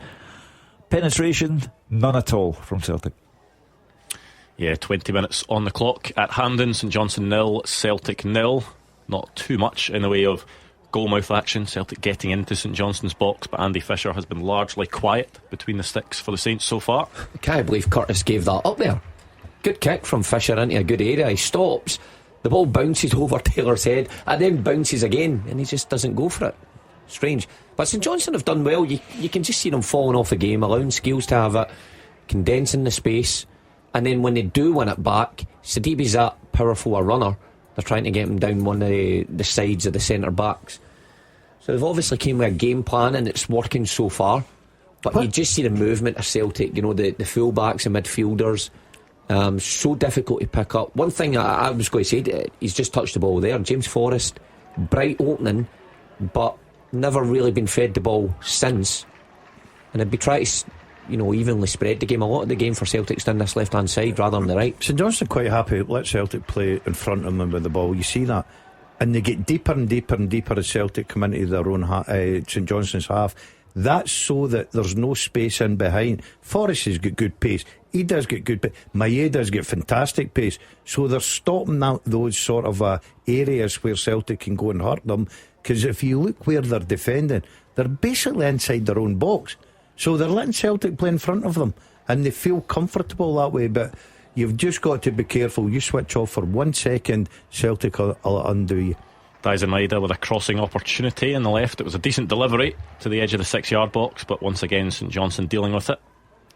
Good header that from Sprangler. Good position. One thing about Daisen Maeda is he will keep on going. He's worked his way to the edge of the box, tries to find that pass to James Forrest, but wasn't on. I think he opens that up there for a shot for himself. He was just going to bend it in. I thought the full it opened up for him. I'm thinking he's going to try and just bend this far corner, and he tries to play. He does great here. He picks the ball on the left hand side, he comes inside, he's got to go and hit that. I don't know if he's trying to pick out James Forrest or he just panics and he gives the ball away, and it's an easy clearance for St Johnstone. Do you want to give us a reminder of that teaser, Hugh? Yeah. Now, excluding shootouts, can you name the last 6 players before today to score a penalty in a Scottish Cup semi-final at Hampden? At Clyde SSB, I think still time to get on the podium actually in this one, so get all your answers in one tweet. At Clyde SSB, work to be done on that as James Forrest works his way down the right, and that looked for a second as if a St Johnstone player was going to turn it into his own net, but blocks the cross, and it's a corner for Celtic. It's the right idea from Forrest, and what you want from your wide guy, just facing up Douglas, going at him, touching it by him, then putting it right across that 6-yard box. Chance at the edge of the box, and another time where it looked like a shooting opportunity for Celtic. Greg Taylor this time, wasn't it? looked as if on his left foot could have shot, but decided to try and pass it, gave the ball away. Andrew. He's got to take that on. He's set up brilliantly. It's on his left peg. You've got to take that. I don't know if he's trying to just play a delicate little ball in there, split open the St Johnstone defence, but that's a shooting opportunity. And he's got the ability that he can find the target, there's no doubt. The next target for St Johnstone is to get to half time at 0-0, because then the Celtic supporters in their tens of thousands at Hampden are looking at each other and thinking, surely not twice against St Johnstone in a fortnight. There's a lot of football to go, Hugh. St Johnstone are getting, Celtic are just moving them about the pitch. It's a warm day down that pitch. They're working hard. As I say, there you go, Carter Vickers. Look, you can't blame him. St Johnstone back off and basically invite him onto doing that. Scored last week. Exactly. You could see in his smile there when he was running back that he thought, you know what, I scored from here last week, I'm going to try it again. Got that one all wrong, sliced it, was high and wide from Cameron Carter-Vickers, but just given what happened last week, you can't blame him, really. He's got the space there, he's going to go for it. No. Size 14 feet, you've got to have a go. Is that what he is? Yeah, size 14. That's what Brendan Rodgers said after the game. He's got size 14 feet, Cameron Carter-Vickers. That is a big lad, eh? Big socks. Yes. You're not buying him socks for Christmas, it'll cost you a fortune. It's funny because he's not the tallest of central defenders, Cameron Carter-Vickers. No. Size 14 feet. That's incredible, isn't it? Pair of skis. Yeah. It doesn't matter how big his feet are, it's still 0-0. You have to go to the other end of the room to cut his toenails. 26 minutes in and it's still 0-0. That's the story of the day so far. Yeah, St Johnstone will be absolutely delighted, Hugh. They've came there with a game plan, and so far, because you've got to say, right, Celtic are dominating the possession, of course, but Fisher's not really been called into much action, has he? No. 26 minutes on, you would think Celtic, by this time last week, Celtic had buried Kilmarnock. Well, they were 4 up by this time last weekend. But as I say, it's lots and lots of possession, penetration, none at all, and on it goes. You feeling energised, Gordon? I'm feeling great, thank you. Got a phone call from Gordon Dalziel on the way here today asking if I could stop in somewhere and pick him up an energy drink because his energy levels were poor. And then I nearly didn't make it to the show because it turns out that in the garage I went into, the woman behind the desk and one of the customers were having a screaming match at each other. I almost had to split up a fight in there. Chance now. Oh, chance for Celtic once again. And Arlie Engels with a shot saved by Fisher. They're chapping at the door. Chapping at the door. Yes, obviously, Andrew, I've been working very hard. Hugh and I had a full day Thursday, 11 o'clock. Obviously, Saturday, yesterday. Takes it out of you today. I did actually wonder, after I'd been in that garage, whether you'd maybe been in there 10 minutes prior and the shouting match was just a passive destruction that you'd left in there. You can't be fighting on Easter Sunday. Obviously you, Gordon, not Mark. Come on. Right, okay. Maybe just they were rolling their eggs and they weren't happy with what was going on. Remember you used to do that? You used to boil the eggs and paint them, roll them down the hill. The kids still do. There'll be a good few people out there doing that today. My wee granddaughter was all excited. Wee Olivia today. She was away with her basket, rolling the eggs down the hill. I know people that are out doing that today. Waste of food, that. I'll tell you what I'm going to do tomorrow, just in case anybody's out there that I think I've forgotten. I'm going to wait for the cheap Easter eggs and I'm going to buy them tomorrow. And the yellow stickers. Yeah. Get into Marks and Spencer's, by the way. Yep. Because they're quite expensive. 7 o'clock tonight. Get in. Is this to have for yourself or is this to hold on to for gifts next year? Gifts this year. I'll just kid on, I've been working. Right. Couldn't get round. Someone's birthday in September. Is a lucky girl, We love a lucky girl. A September birthday and she's getting 3 Easter eggs. An Easter egg. They're expensive, let me tell you now. The game is getting no better because the conversation's moved on to Easter eggs. So you've got to chat about eggs at Easter time. Yes. Well, you'll be talking about Christmas presents by the time we get into the second half here. Yeah, well, I'll tell you what, if St Johnstone bought another 15 added on maybe 16, 17 minutes to go, they would be over the moon to get in at half time, 0-0. But look, that's maybe evidence that it's just not really clicking for Celtic so far. No. James Forrest has the ball on the touchline, plays it into Arnie Engels, who goes for the 1-2. James Forrest hasn't even began to make a run into the space that Arnie Engels is trying to play him into. No, I'd have the Kuhn and Jota on by this time and put Maeda through. You made substitutions already, sure? Oh, yeah. You don't mess about, mate. No. That's what you need Friday night. Him in the dugout beside you. We're half an hour in and they go round and round in a carousel and nothing changes. Pass here, pass there, pass.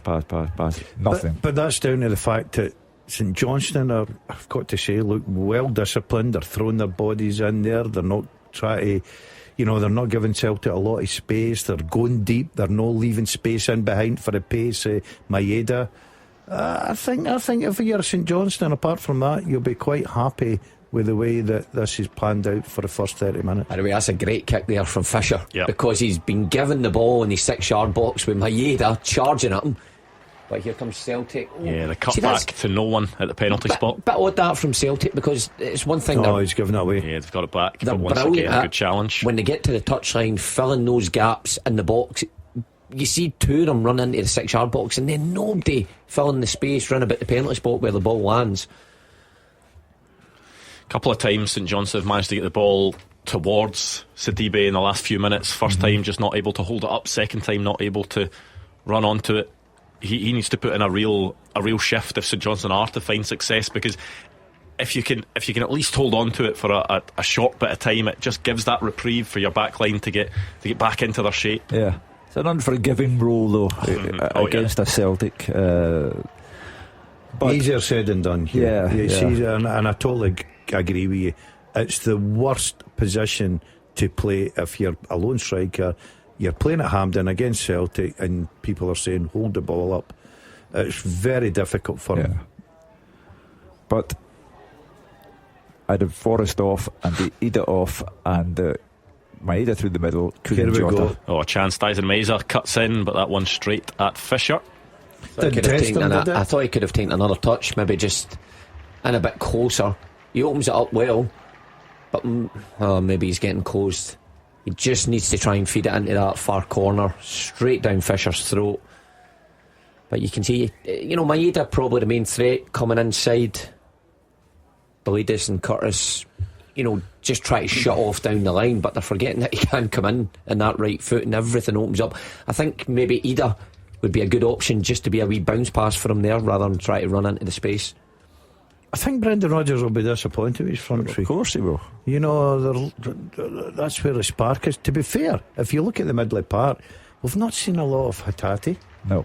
Ingles. McGregor's getting on the ball and does what he usually does. I think he'll be slightly disappointed as St Johnstone put that one right into the box, but well defended from Celtic.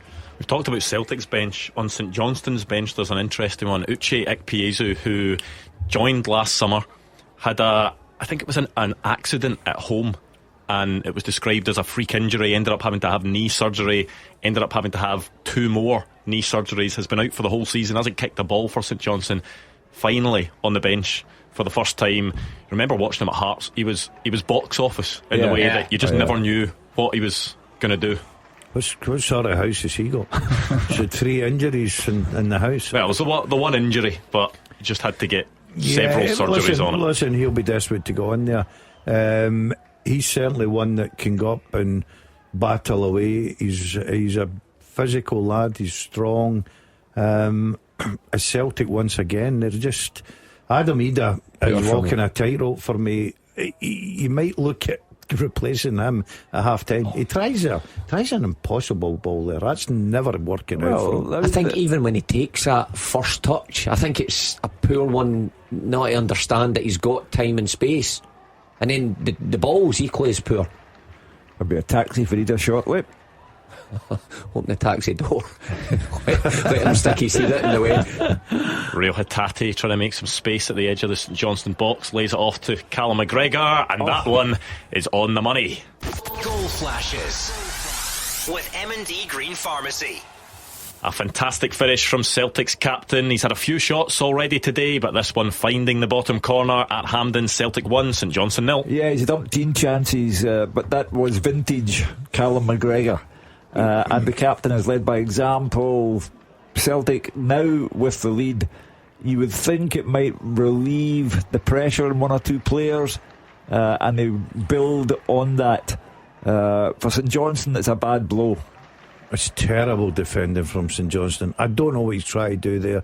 He plays a ball out from the back, and all of a sudden Celtic go and nip it, win the ball. They've got problems. Hatate, brilliant. Just back heels it, says to McGregor, go on in, take a touch and take your time, get your head up and side foot it into the back of the net. 1-0.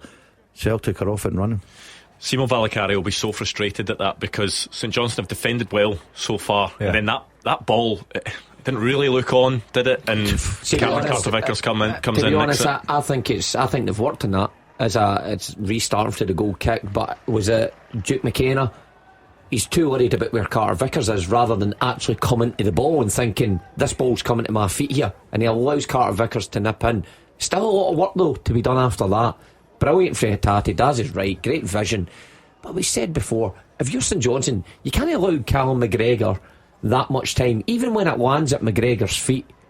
I think you need to get out there and charge that ball much quicker. They almost invite him on his left foot, put it in that bottom corner, and it's a great finish. 10th goal of the season, 48th game, remarkable return from the skipper. I'm all for him playing out from the back, but I think that's really a poor decision. You're giving him absolutely no chance. You're right, I think he's more interested in where Carter Vickers is. Celtic won the ball, and within a minute the ball's in the back of the net. You're 10 minutes away from half time. You've been playing percentage football. Keep just doing what you're doing. That just plays right into Celtic's hand. What is the lad going to do with that ball? Absolutely nothing. He's under pressure. They give Celtic the encouragement, and I think Mark's right. We said it early, you can't keep giving McGregor that space, because he'll eventually punish you, and that's what's happened. St Johnstone with more defending to do from a Celtic corner, but they managed to do it a bit better this time. Well, if you're St Johnstone, should Celtic go 2 up before half time, what are you going to do? You would continue to leave Sidibe up front in a different postcode from the rest of the team, or are you actually going to try and achieve something in the match? But I think you sit tight now, Hugh. I think you try and get to half time, the worst scenario 1. It's too early to go and say, right, let's go and start chasing the game, because if you do that, all of a sudden the game's away from you. At 1, there's still a slight hope, but you need to get to half time no more than 1. It's the third time Callum McGregor has a chance for Celtic here. Daisen Maeda with the effort. Daisen Maeda with the goal. Goal flashes with M&D Green Pharmacy. Callum McGregor looking for that slide rule pass in behind the St Johnstone defence. The defender slid in, couldn't get the right contact. It then bobbled its way through to Daisen Maeda, who was composed and curled it into the far corner to get Celtic second. Goal 32 of the season for Daisen Maeda, who on the 4th of May will be crowned the Scotland Premiership Player of the Season, and rightly so. He's definitely onside, nothing to trouble VAR, and he finishes with characteristic accuracy. Now St Johnstone are in a position where, do they contribute to the semi-final, or do they simply hold on to see if Celtic damage limitations? Do you know what I can't understand? Celtic are dominating the game. McGregor is getting the freedom of Hampden, and he's played a nice ball in there. Look, they get a bit of luck. I think the St Johnstone defender should do a little bit better for me, but the minute it falls to Maeda, only one place that ball was going, back of the net, cup tie, virtually over. It's amazing when you see that play out. You think how much Celtic would have worked on that in the training pitch. Carter Vickers looks like he's going to go wide. It's Ida bouncing off his centre back into his feet. McGregor knows where to run, because he knows Ida's just going to pop it off to him, and then Maeda's the same. He knows once McGregor gets it where the run's coming from. He times it brilliantly. That's right. Curtis probably should do better, but it's just because he's under so much pressure from Maeda, and it's a tidy finish. The problem that the St Johnstone have got is Nicky Clark is trying to keep tabs with McGregor. Nicky Clark's a forward thinking player, and McGregor's a fantastic midfield player. and he's just running off him all the time and causing St Johnstone so many problems. I don't know why he's went with that tactic, because that's not Nicky Clark's game.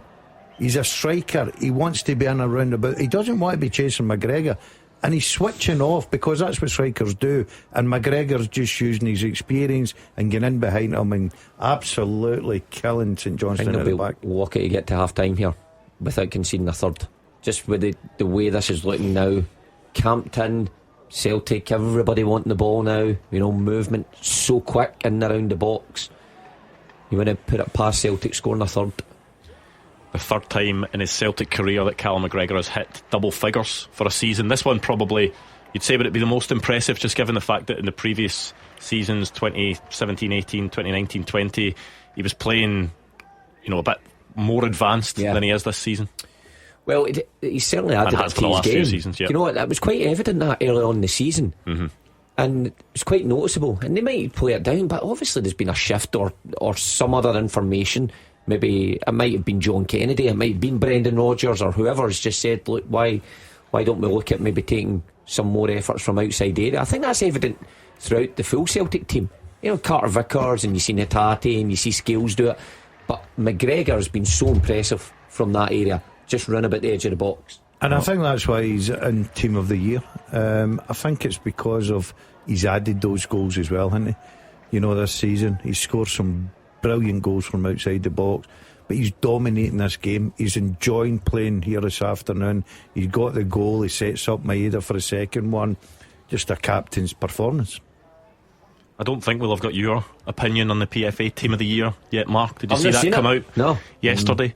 So it is Kasper Schmeichel is the goalkeeper. The back four: Alistair Johnson, Cameron Carter-Vickers, John Souttar and James Penrice. The midfield three: Callum McGregor, Nicholas Raskin and Rio Hitati. The front three: Nicholas Kuhn, Sam Dalby and Dyson Maeda. Oh, I think that's no spot on. Simon Murray. Argument instead of Dalby. Yeah, for me, yes. I think overall play. No, I'm not sure about that actually. Well, Dalby, listen, he's scored goals. He's been good for Dundee United. I'm not denying that. I just think Simon Murray's had an outstanding season as a goal scorer and someone that leads the line for a struggling Dundee side. Does have one more league goal than Sam Dalby now, and playing for a team further down the table. You could argue that Dalby's goals have been that important to put Dundee United where they are. Simon will have wound up so many players who aye, that's it. The players vote for it. Who wouldn't vote for him under those circumstances. I thought Andy Halliday made a good point yesterday. He said, look, Team of the Year, Hibs are finishing third and they've nobody in the team. No greater than the sum of their parts. That's one of those ones that just as a collective they're on a fantastic run. But who at the Hibs team would you have then? Bashiri, Boyle, Bashiri, aye, Big Rocky. Bashiri has been better when as Iredale's come in and it's been a lot sturdier. Playing in the centre of that back three. He's been excellent, Mark. You've got to say. Him in instead of Souttar. To be fair, Vickers. To be fair, I'm going to be up front and honest here. I stole that one off Andy. That was Andy's shout. It's a good point though, because sometimes a team can do well, and maybe because it is a unit and everyone, there's maybe isn't that one standout that you can have a great season, and it's not necessarily that it's all down to one or two players, that the whole team unit is working together, and Hibs are one of those teams. That's the most impressive thing about Hibs. You know, see, when you look at the start of the season, their poor run of form, it was individual errors that were costing them, and they were highlighted time and time again. But they've started to cut those out, and you're right, as a full unit that's getting them on this great run. What's your thought on your co-manager not making the championship team of the year? Top goal scorer? That's harsh, yeah. That is harsh. He won't be happy about that. I didn't see that either. Is that because he's winding up too many of his opponents on the pitch as well? Could be. I'm passing on the information to you. It could be. Okay. I gave them no choice. I just used to score 30, 35. And you had to be in unit every year? Every year. Every year. I was in it in August. You're modest, aren't you? Yeah, no Thistle players at all but maybe not surprising that Falkirk, Livingston, Ayr United are the only teams represented in the Championship Team of the Year. Right, okay. Aidan Fitzpatrick's, you not do a shout. Aidan Fitzpatrick, off the ball, Logan Chalmers, great ball from Scales. Rio Hatate looking for the ball across, and Celtic have a third. Goal flashes with M&D Green Pharmacy. Adam Ida makes it Celtic 3, St Johnstone 0. Runs away, and it's almost a sort of apologetic celebration towards the Celtic fans, maybe because of the events of the past few days. But Adam Ida has his goal at Hampden. Well, fair play to him, because his sense of professionalism was called into question by what took place in the middle of the week. As I say, I have no doubt that what Brendan Rodgers had to say to him in person was different from what he said to the press. He had to score today, and Hatate has just laid it on a plate for him. And you're right, Andrew, his expression after towards the Celtic supporters was, yeah, look, I know I let myself down, that's for you. How easy is that? It's a great ball with Scales. Yep. Weighted ball, Hatate, great run. St Johnstone switch off, gets the head up, sees Adam Ida and thinks, right, okay, I'll give you your goal. 3-0 at half time. How's that 5 looking now? It's looking good, Hugh. I think your 5 could be before 60 minutes. Never mind 90 minutes. We did talk about Liam Scales and his distribution, a really nice pass in behind, and I know a chance potentially for Celtic to get in again before half time. Rio Hatate, edge of the box, switching onto his left foot. Oh, he's got to give James Forrest. Lays it off to Maeda. Chance, and Celtic have a fourth. Goal flashes with M&D Green Pharmacy. Gordon, you said they might have 5 by 60 minutes. They might have 5 by half time, even though there's 1 minute added on. Daizen Maeda with his second, with Celtic's fourth. St Johnstone falling apart. Celtic on their way to the final. Well, you can see the defenders, the passes were getting more and more careless. They looked more and more vulnerable, and now the vulnerability has caught up with them big time. The tie is over. I just wonder what St Johnstone do now. Is it quite simply, look, we're going to have to keep this as respectable as we can and not play any part in the tie in terms of trying to draw level or win it? Or what do they do? We'd seen what happened. Kilmarnock, Derek McInnes decided last week, we have to stop the bleeding, and that's what St Johnstone need to do here, because let me just say, this could get ugly for St Johnstone. All of a sudden, that 8 that somebody phoned in doesn't look too far off the mark. I said about 10 minutes ago they'll be lucky to get out here half time with it conceding a third, but I didn't think there'd be 2 in there. And a brilliant goal from a Celtic point of view for the third, but that one is down to St Johnstone giving the ball away. Then I thought the chance had gone. I thought Hatate should have played for it. But when Maeda gets the ball, you've got 3 St Johnstone players round him in the box when he's 12 yards out. One of them have got to take a step towards the ball, and it's all too easy for Celtic. Half time. Yes, half time at Hampden. Roger Hannah. Half time, Andrew. St Johnstone 0, Celtic 4. A devastating burst of 4 goals in 11 minutes before the interval have put Celtic into next month's Scottish Cup final. Callum McGregor led the way. He may have quit Scotland international football this season, but you cannot keep him away from Hampden. The Celtic skipper had the opening goal and then had an assist, and that effectively booked a date back here in the National Stadium for Celtic against Aberdeen on May 24. McGregor was first to threaten a shot easily held by Saints goalkeeper Andy Fisher after 11 minutes. James Forrest was then wide with a left foot shot in 15 minutes. Cameron Carter-Vickers flashed a shot high over a bar in 25 yards. It was one-way traffic. Arnie Engels spun in the edge of the box, and his shot saved the low down by Fisher. Then Maeda off the left flank, but again the Saints goalkeeper held it easily in his midriff. But the breakthrough came on 34 minutes. McGregor scoring a left foot shot into the bottom corner after being teed up by the outstanding Rio Hatate, a 10th goal of the season for the Celtic skipper. 3 minutes later it was 2-0 with Maeda's 32nd of the campaign. A curling shot round Fisher after McGregor's pass. Sam Curtis just unable to intercept the slide rule pass from the Celtic captain. On 45 minutes it was 3-0. Liam Scales splitting the St Johnstone defence with a pass inside Graham Carey. It reached Hatate in the left of the box, and his cutback was turned in from close range by Adam Ida for his 15th of the campaign. There was still time for Celtic to squeeze in a fourth and added time. Maeda scoring again from 6 yards out after another Hatate burst into the box. This really could be anything in the semi-final. Celtic, of course, moving closer to the treble, but Saints are reeling after that burst of 4 goals in 11 minutes. Simo Valakari better have some half-time team talk. St Johnstone 0, Celtic 4. The team with the biggest support in Glasgow and the West. This is Clyde 1 Super Scoreboard. St Johnstone 0, Celtic 4, the half-time score in the Scottish Cup semi-final at Hampden. It looked as if St Johnstone were holding out quite well up until the 34th minute, but then Callum McGregor scored, Dyson Maeda got one, Adam Idah got another, and then Dyson Maeda got his second, Celtic's fourth. Game over, Hugh? Without doubt. There's absolutely nothing St Johnstone can do about this. My only interest in the second half is whether Celtic bring on Kuhn, Jota, go for it, go to fulfil the caller's expectation that it could be 8-0. They've got half of that already. They look capable of getting the other half in the second half.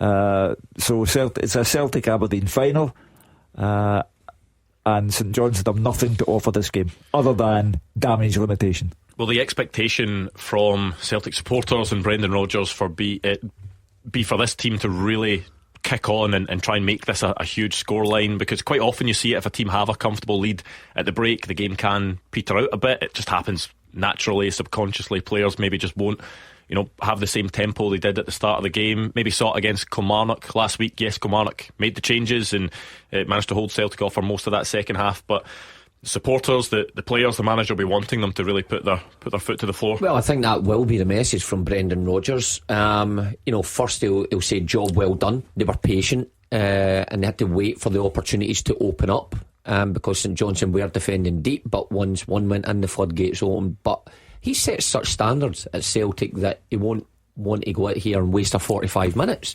just to let it peter out. He understands the fans who pay to go and watch and fill Hampden want to see more goals in the tempo to keep high. It's sometimes hard for that to sink into the players, so it's up to the coaches to really drill that into them. But Hugh touches on the bench that Celtic have got. If he sees those standards dip, he can just turn and put 5 guys on who are going to raise that tempo again. So it's going to be a long 45 minutes for St Johnstone. I'll tell you why I think there's an obligation on Celtic's part to keep going. There's a story going on at the moment about Celtic complaining about the ticket prices for Tannadice when they go there next weekend for what could be the title-winning day. And the Celtic fans have been charged £42. Now, you can have all the rows you like, but if it stays at £42, Celtic will sell every ticket. And they've filled Hampden today. St Johnstone have 2,000 supporters. Celtic have filled Hampden with the remainder. They are obliged to pay back the fans. The fans pay good money. It's Easter Sunday, they're out there in their tens of thousands. They'll be at Tannadice in their thousands. They'll pay the £42 if they have to. Players have an obligation towards supporters to entertain, and Celtic have got it all in front of them second half. What will Simo Valakari be saying to his players right now? Damage limitation. I think that will be the message. We witnessed that last week with Kilmarnock and Derek McInnes, and that's what Derek said. I had to try and stop the bleeding somehow, and I think he's got to try and do the same. How he does it, I don't know, because they just look in the mood. You look at Celtic's bench, you look at people coming on off that bench thinking, I want to be in the cup final team, which adds a little bit extra to it. I think this is going to be a long second half for St Johnstone, I really do. The second half at Hampden coming up next. Clyde 1 Super Scoreboard. The Clyde 1 Super Scoreboard podcast with Trywire.com. Kick high prices to the curb. Drive away with huge savings. Here's Myling Klaas for hands-free Skechers slip-ins. Tired of struggling to put on your shoes? Then go hands-free with Skechers slip-ins. You just step in and they're on without bending down or touching your shoes. It's like they have an invisible built-in shoe horn so your foot slides into place. Then the exclusive heel pillow keeps your foot comfy and secure. Find hands-free Skechers slip-ins for men and women everywhere. When it comes to the beautiful game, Barclays is here for it all. From packed stadiums, top of your lungs singing and last-minute winners. To muddy grassroots pitches half-time oranges and mum and dad stood on the sidelines. For 25 years, Barclays has invested millions into community sports because there is no football without grassroots football. Search Barclays Football to find out more. And they're toe-to-toe here. Fungus hot on Foot's heels, just itching for victory. And now Foot starting to crack. But wait, what's this? It's Lamasil who leaves Fungus behind as they cross the line. What a relief. Lamasil Once, the only athlete's foot treatment that relieves symptoms, kills fungus and helps stop it coming back with just one application. Get feet off your mind with Lamasil. Available in most boot stores, subject to availability. Lamasil is a medicine that contains terbinafine. Always read the leaflet before use. Adults over 18. Verify at lamasil.uk. The Clyde One Super Scoreboard Podcast with Trywire.com. Save like a world-class keeper. Get a great price on your next car. Scottish football's league leader. This is Clyde One Super Scoreboard. Celtic 4, St Johnstone 0. The half-time score in today's Scottish Cup semi-final. Celtic are cruising their way to the final. They will return to Hampden and they will take on Aberdeen. The question is, Hugh Keevins, what will the end result be in this game? Because going the way that Celtic played, certainly in the last 10 minutes or so of that half, they'll be looking to score a few more. Yeah, it'll be what Celtic want it to be. You'll tell, I'm not sure that he'd make substitutions during the interval, Brendan Rodgers, but Jota, Paulo Bernardo, seldom seen. Nicholas Kuhn, as I say, I think there's an obligation to entertain. Football is part of the entertainment industry. The audience, otherwise known as the spectators, have paid good money to get into Hampden. They will pay even better money to be at Tannadice next weekend. Entertain. Not just, well, we've done enough by half-time, therefore our obligation to entertain ends at this point. No, it doesn't. You have to keep going. You can sometimes tell by the half-time warm-ups, Roger, whether there's any changes being readied. You'd expect that Simo Valakari would be more likely to out of the two managers. I think someone's talking to Roger there. I'll leave that just in case something's said that we don't need on air. Have we got you back, Roger? You've got me back. Sorry, I was being heckled. There was a Beat the Pundit inquiry. You'll be delighted to know about tomorrow night, Andrew. Listen, Brendan Rodgers will never say it publicly. I wonder if he thinks he will regard that defeat at McDermott Park as the wake-up call that has pushed Celtic towards the treble. He filleted his players after the defeat at Perth. He spoke about players being in the comfort zone. He spoke about players coasting. That's only what he said publicly. You wonder what he said to the players privately, internally at Lennoxtown after that, because the reaction has been fearsome. 5 goals against Kilmarnock last week, 4 in those early stages, 4 again at half-time. They've scored 9 goals in a game and a half, Andrew, since they got that row from Brendan in Perth. They will now go to Tannadice next Saturday lunchtime. They need a point to complete 4 in a row.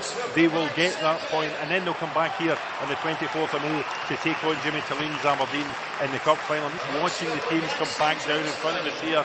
No changes that I can see. So not everybody's out, but no changes that I can see so far. And as one of the boys said, this will be whatever Celtic wanted to be.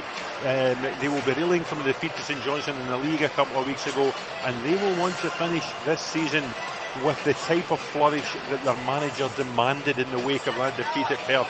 Just seeing there's at least one, there's more than one St Johnstone. Mackenzie Kirk is coming on. Benji Kimpioka is coming on as well. Yep, 2 changes for St Johnstone. Celtic are unchanged as they go at the minute, but both Benji Kimpioka and Mackenzie Kirk are on. Nicky Clark is off, and there's a 3rd change as well. I think there might be Taylor Stephen coming on. 3 changes for St Johnstone. That shows what Simo Valakari made of a performance in the first half. He will be hoping it doesn't get any worse. Celtic will be the judges of that, I think, Andrew. Half time 4-0. We're about to get underway at Hampden again. Clyde One Super Scoreboard Goal Flashes with M&D Green Pharmacy. Get your essential medicines and vaccines before you head off on holiday. No hanging about from Simo Valakari. 3 changes at the break. He wants to see something different than what he saw in that first half. Well, window dressing, cosmetic surgery, call it what you will. It will make no difference to the outcome of the game. It's a Celtic Aberdeen final. And the only point of interest is the extent to which Celtic are going to push St Johnstone in the second half. Yeah, I agree. I think he's just made a tactical change as well. He's playing 2 up top. He's got to look. The cup tie's dead and buried. He had to do something in the second half. He has to get his players a bit of encouragement, because it will be a long second half. You would imagine Celtic will probably add to the tally. Then Brendan Rodgers will start looking at substitutions and with an eye on next week and the rest of the season.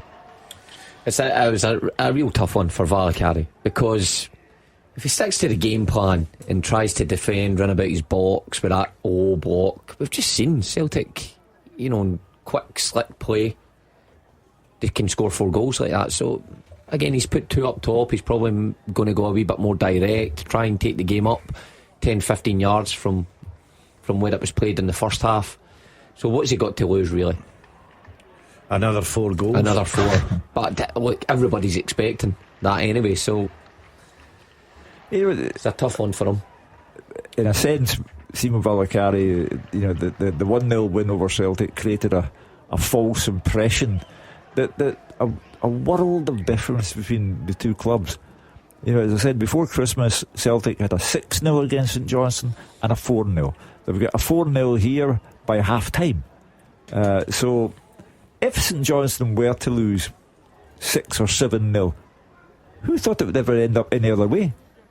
Well, in case there's any early action, we'll do this quickly, Hugh. Just a quick word from our podcast sponsors, Wire, the best way to own an electric vehicle. Wire is a car purchasing platform that only sells 100% electric vehicles. So they'll walk you through the process of selecting a fully electric car that meets both your needs and your desires. Wire prove that virtually every car buyer can go electric today. They've got affordable options, saving you thousands on your next car through the Salary Boost scheme. The scheme makes purchasing an electric vehicle a sensible financial decision. Make sure you check out trywire.com for more information and how you can sign up. Now let's get back to the podcast. The second half teaser with the scottishsun.co.uk/football for the best football news and opinion online.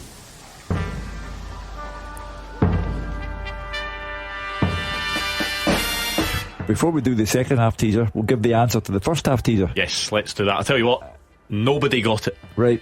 Nobody got it. Excluding shootouts, I asked you to name the last 6 players before today to score a penalty in a Scottish Cup semi-final at Hampden. They are Billy Mackay for Inverness Cally Thistle against Falkirk, Liam Boyce for Hearts against Hibs, Odson Edward, Celtic against Aberdeen, Sean Clare, Hearts against Inverness, Olivier Nsham, Celtic against Rangers, and Moussa Dembele, Celtic against Rangers. No wonder nobody got it. I know.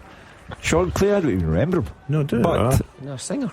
I'll just wait to see if Celtic score he's missed that. Huge chance for Celtic. James Forrest with the ball across the 6-yard box. It was begging to be tapped in. Adam Ida was there, just unable to get that telling touch to put Celtic 5 up. How did he miss that? Impossible. Forrest has put it on a plate and said go on then, put it in the back of the net, get your second goal. How he has missed that is incredible. Second half teaser. Go. I have played with Aidan McGeady and Ben Doak. I have been managed by Ian Murray and Jack Ross. And I've played in a major cup final in Scotland, but never in a semi-final. So I played with Aidan McGeady and Ben Doak, been managed by Ian Murray and Jack Ross, and I have played in a major cup final in Scotland, but never a semi. Who am I? Plenty of information there, so make sure to get your answers in at Clyde SSB. It is quickest wins. So get your answers in now, and hopefully there's a bit more success than there was in the first half teaser. Has Roger Hanna been handed on a plate the howler for the weekend for tomorrow night's programme? Roger and Andy Halliday. Howler of the weekend, Adam Ida. It just goes with the wrong foot there. I can't believe he's missed that. That doesn't. He just needs to make contact, and the ball's in the back of the net. Listen, he only cost 9 million. He's a developing player. He's scored already, Hugh, today. That's what he would point to. And was it you, Andrew, that says he scored 14 this season? It's not a bad return for the amount of game time he's had. He should certainly score there. Brilliant from Forrest. How poor is it though from St Johnstone in the left back just to allow Forrest to breeze by him? You know, he just thought, Hugh Keevins tipped 5-0. I'm not going to do that. Yeah, he may just think that way. James Forrest trying to make something happen down the right once again. The cross goes to the back post, headed out for a Celtic corner. Stevens just come on and he's having a real tough time against Forrest. He's in the mood now. That's your worst nightmare when the manager shouts at you at half time, get your tracksuit off, and you shout back, are you sure? You sure it's me you're looking at? There was at half time the camera just zoomed in on the faces of some of the St Johnstone fans who are obviously not having a great time of it. It's going to be a long 45 minutes and a long journey back up the road. Well, credit to them for still being there, because if the Dazzler was in that end, he'd be up the road, he'd be about Stirling by now. Yeah, I think I'd be by Stirling till a Cootree. He just wouldn't have gone to the game in the first place, really. Correct, That's what would have happened. Yeah, I would have switched the TV off by now. But look, they've just got to plug away and hope they can make the best of a second half. Celtic should really be 5 up. Adam Ida missing a golden opportunity, but I'm sure there's more to come. And you just wonder when Brendan will start looking at his bench. A chance for St Johnstone here. What a save that is from Viljami Sinisalo to tip it over the top. I think it was maybe offside, so it wouldn't have counted, but a fantastic save to stop that from going in the top corner. Really good effort as well, flicked with the back heel. I mean, Sinisalo doesn't know it's offside, but that's the kind of save that would make supporters say, oh well, I'll tell you what, he has real chances. Because when you're following Joe Hart and then Kasper Schmeichel, you know, it's a tough act, but that was a superb save. Yeah, it was Mackenzie Kirk's flick, wasn't it? Sort of back heel was acrobatic, was nice innovation from him to flick it goalwards, was looked to be looping over Viljami Sinisalo, could have found that top corner, but a really good save. He's not had anything to do so far today, but his concentration levels there were spot on. Yeah, I mean, cost £1 million, as I say, following two legends of the game, but that's the kind of save that makes people say, well, got chances, this guy. It's also the kind of thing that you didn't see any of from Adama Sidibe or Nicky Clark in that first half. Just didn't get themselves into any areas like that, whereas Mackenzie Kirk has come on straight away and managed to make an impact. I know a lot of it will come down to areas that St Johnstone have the ball and service into the box, but he still managed to get himself a chance, but he was offside. Oh, he was a mile offside. He was a mile offside. Yeah, well, I thought they would do more of this in the first half. That's the point I was saying when Daz was saying about giving the ball away, putting it into the Celtic box and making them defend, but we didn't see any of it in the first half. And in hindsight, it's easy to question team selection with Clark being in there trying to pick up McGregor. Obviously the wrong choice. I think if you're Mackenzie Kirk, you'd maybe feel a wee bit hard done by that you weren't in the start lineup. He's done well this season. Bright future. Yeah, the challenge is there. St Johnstone maybe have another opportunity. Edge of the box, long range strike, and that is an incredible goal. Goal flashes with M&D Green Pharmacy. St Johnstone have won back, and what a strike it was to make it 4-1. It's a little bit like the goal that St Johnstone gave away. Celtic try and play out. They play it up to, is that he did? Yeah. Kirk picks it up, Scales backs off if to say, right, go on, have a go, have a shot, and I'll tell you what, he obliges and he gives the goalkeeper not a chance. We're just speaking about him saying he's a wee bit hard done by not to be in the starting 11. But Adam Ida's got to be stronger than 85 yards out. What a strike. Yeah. No goalkeeper's getting that.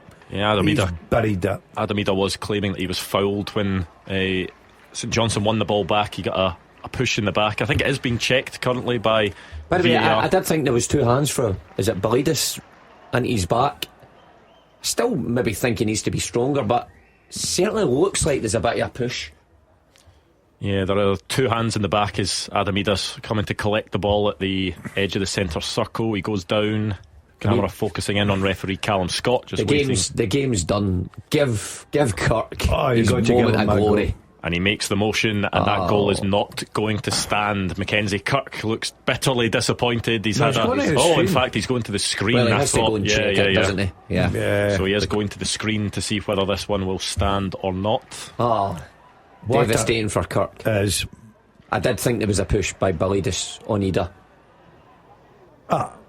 He goes down very easily though, doesn't he? I know, but 2 hands are on his back. Yeah. Going to be ruled out. Correct. But I'll tell you what a finish that is, isn't it? He will be so You'd still count that in your goal tally, wouldn't you? Yeah, would you? You'd think I scored at Hampden into the top corner. I'd be saying to the ref, you ain't taking that one off me.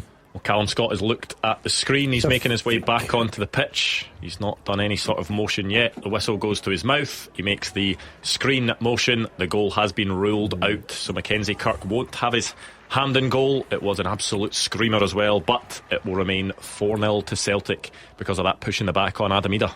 Well, let's examine what's happened so far then. Sinisalo, yes, the St Johnstone player was offside, but Sinisalo has made a magnificent save. And then, yes, Ida is pushed in the back, but St Johnstone score a terrific goal, properly disallowed. So St Johnstone could have had 2 goals by this time, so time for Celtic to crank it up a bit in the second half. Yeah, Celtic could have had one as well with Adam Ida's chance early in that second half where the ball was fizzed across the 6-yard box, couldn't make the contact. He just had a shot there as well, dragging that one wide from the edge of the box. Not testing the goalkeeper, is he? It was good play from Ida, good hold up play, gets the ball back, tries to give the goalkeeper the eyes, but he's never troubling the goalkeeper from there. There'll be a lot of sunburn tomorrow. In the crowd. The amount of tops that are off. Celtic fans enjoying their afternoon by the looks of it. Well, it's a perfect day did you like playing in the sun? Conditions last? No. You've seen my beater-out face, haven't you? Sapped my energy. Two overlaps and you'd be I don't like it at all, the sun, the heat. These aren't the types of days that you like for Scottish football, Hugh. No, I can't stand football in the sunshine. But Celtic, I think, have yet to start the second half, and we're 57 minutes into the game. I think it's time for the usual 1 hour mark. Subs on, freshen it up. Quite the contrast between the supporters there, the camera going, the Celtic fans trying to keep themselves warm, probably because it is still a bit chilly out there, even though it's sunny, and the St Johnstone fan, head in their hands, almost in tears. Yeah, probably saying to themselves, I thought it was a good idea at the time. Maybe a booking. Yeah, is this going to be the first booking of the game? It is. Callum Scott looked as if he was going to his pocket. Celtic were just trying to break away there, and it will be a yellow card for Duke McKenna. The referee, first high profile game, I think he's done well. No major controversies. Yeah, Duke McKenna was always going to get a booking for that, just trying to pull James Forrest back when he was trying to. I think he felt like he was fouled first, and then obviously he commits a foul and the referee decides that it's a yellow card with Celtic come forward down the left hand side. Yeah, will they try and work this one into the box, or will they find a crossing position? Just happy to be patient. They've earned the right to take their time over these Celtic. Cameron Carter-Vickers playing the ball out to James Forrest. Positionally, they're so well coached, Celtic. You can see if somebody moves, somebody just fills the other space. Everybody understands where they should be on the pitch. And then obviously in these areas round about the box, you need a wee bit of flair, a wee bit of magic to unlock the door. But poor cross that time. But they'll just reset and come at you again. Yeah, Celtic get the ball back instantly and look to create more problems for St Johnstone, who must be wondering what's hit them. And especially after that magnificent goal being ruled out, it's just not their day. They've been patient, Celtic here, just knocking the ball about, making St Johnstone run about, look for that gap just to slip the pass in and open up the defence. St Johnstone just try to be disciplined, everybody behind the ball, try to make it as hard as possible. But you would imagine there's more goals for Celtic here. Yeah, Liam Scales playing the pass out to the left. Daisen Maeda is there, of course, playing on the wing, but still getting 2 Celtic goals today. His record, certainly since January, has been incredible. No signs of that slowing down in the final weeks of the season. You wonder how many goals he could hit this campaign. 40. Oh, what a run. Oh, yeah. Is that a dive from Forrest? If it's a dive, it's penalty given to Celtic. James Forrest goes down in the box. Believers cannot believe it. I thought that it was brilliant play from Forrest, but I thought just at the end he'd lost control of the ball. We'll need to see this again, Andrew. Yeah, he managed to work his way past and soft. I think the defender gets him. Just steps across. Puts his hand on him, does he not? Oh, I think James is probably looking for that. Will Forrest take it? Because he's obviously Engels. If I was Forrest, I'd be saying give us a ball. I thought that was incredibly soft. I agree, Mark. Now he's been told to have a look at it. Bilidas comes across with arm. Now I think the referee thinks Forrest has been clipped, but we could see from the replay he wasn't clipped. I think Bilidas Forrest comes plays across for it, mate. Yeah, he plays for it. Let's not be kidded here. He plays for it. Callum Scott is still waiting on the instruction from VAR as to whether he will be sent to the screen or not. It's not a penalty for me, this one. I agree. I don't think that will be given. I think Forrest knows the ball's getting up. It was good play, really. He set panic in the St Johnstone defence, but I think he thinks the ball's getting away from him, and he really looks for that challenge, and I don't think this will be given either. Quite a long check, this one, to see whether it will count or not, but it is initially really good play by James Forrest just to drive through, shows a bit of strength to shrug off some challenges. I think it's for the hand on his face. If I'm a defender there and Bilidas, I think I've done my job there, because you have to stop. He is going to go to the screen. Yeah, you have to stop Callum the attack. It's the right call. James Forrest can't believe it. He feels he was fouled. You can tell by the expression on his face that he thought it was quite blatant, but we'll see what Callum Scott thinks in his second review. What you going, Hugh? Penalty? I'm going I no think penalty. I think it's a penalty. I'm going definitely no penalty. Mark? No penalty for me. There you go. I thought at the time, well, he certainly didn't get clipped, so I was wondering why he went down so easy. Are you talking about the hand across his face? Yeah, the hand across his face. I see it there. Well, forearm does make contact with the face. Yeah, that is a better angle now to see support your claim. Yeah, you've got a shout there. Right, Mark, what fence are you actually sitting on? Are you got to jump on either side, or you just got to wait for a referee? I'm going to wait for the referee. I went all out and says no penalty, but I haven't seen that angle. I'm still going. The referee making his way back on emotions, and it's not going to count. Told you. No penalty. Well, James Forrest laughing, can't quite believe it, laughing in disbelief that was not given.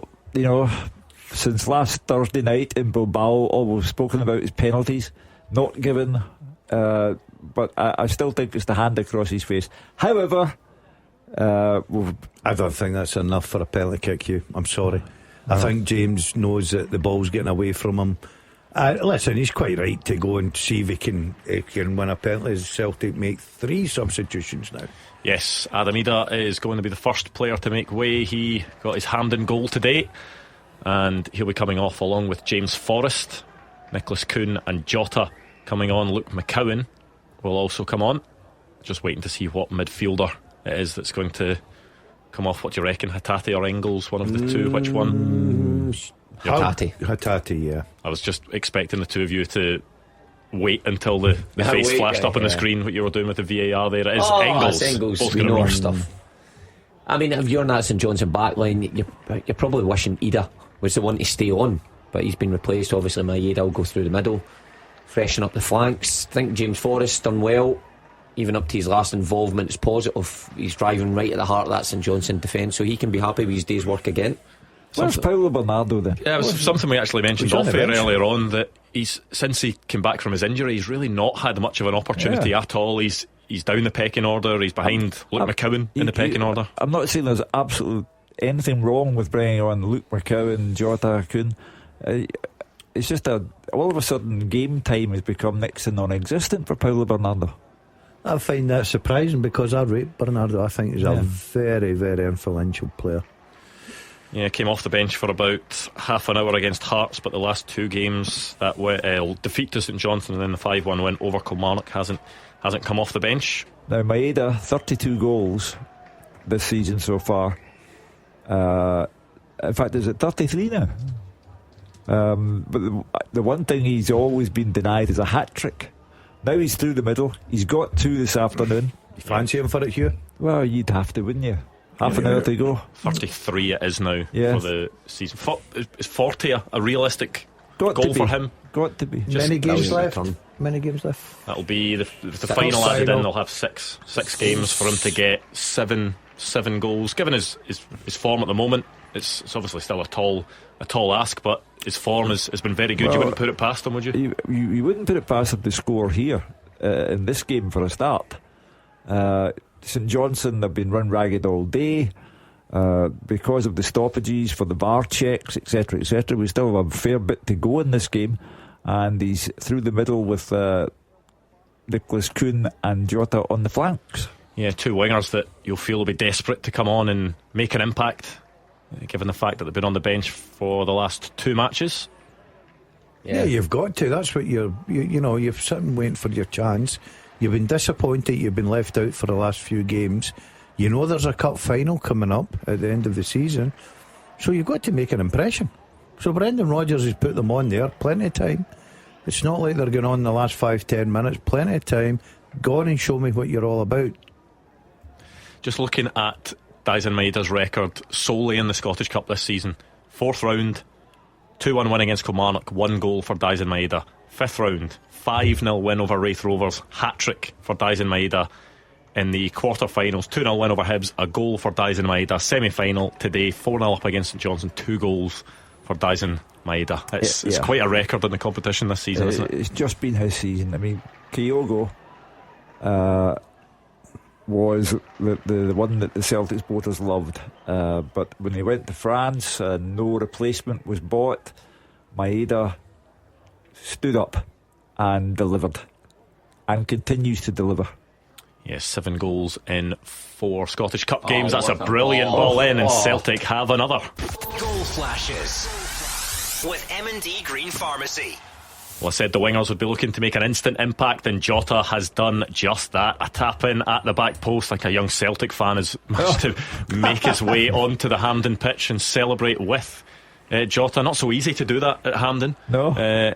Given the setup, but he's managed to get on and celebrate. But a wonderful cross in from the right, and Jota arriving at the back post in perfect time. All right, that's enough. I tipped 5-0. That's enough. You happy, Hugh? Yeah, I mean, spot on, Hugh. I mean, one correct prediction a career. Come on.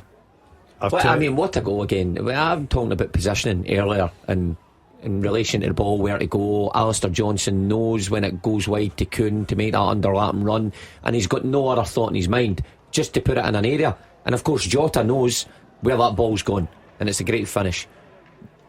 I feel like we've not mentioned Alistair Johnson all that much today. He's maybe had one of his quieter games in a Celtic top. He's just done his job, but that is an assist for him. Really good cross, and Jota still had a bit to do because it was a real tight angle to get that in from. If I was the caller who called in the Super Scoreboard and said it'd be 8-0, I'd be sitting there ready. On speed dial, ready to go. You think they'll get there? 0-1, 4-1, 9-5-1, 1-2-5. You know, you'd have to say it can't be out with the bounds of possibility. Still 22 minutes of normal time to go. There will be some time added on because there have been a couple of VAR checks in this second half. They scored 4 goals in the space of 11 minutes in the first half. So given the time that's left, it has to be a possibility. They're just so bare in the middle of the pitch now, St Johnstone, because they've got 2 up. Yeah, they obviously gave up that middle of the park, but the Celtic fullbacks are so good at exposing that, and it is wide open. If Celtic wanted this to be 8, it easily could.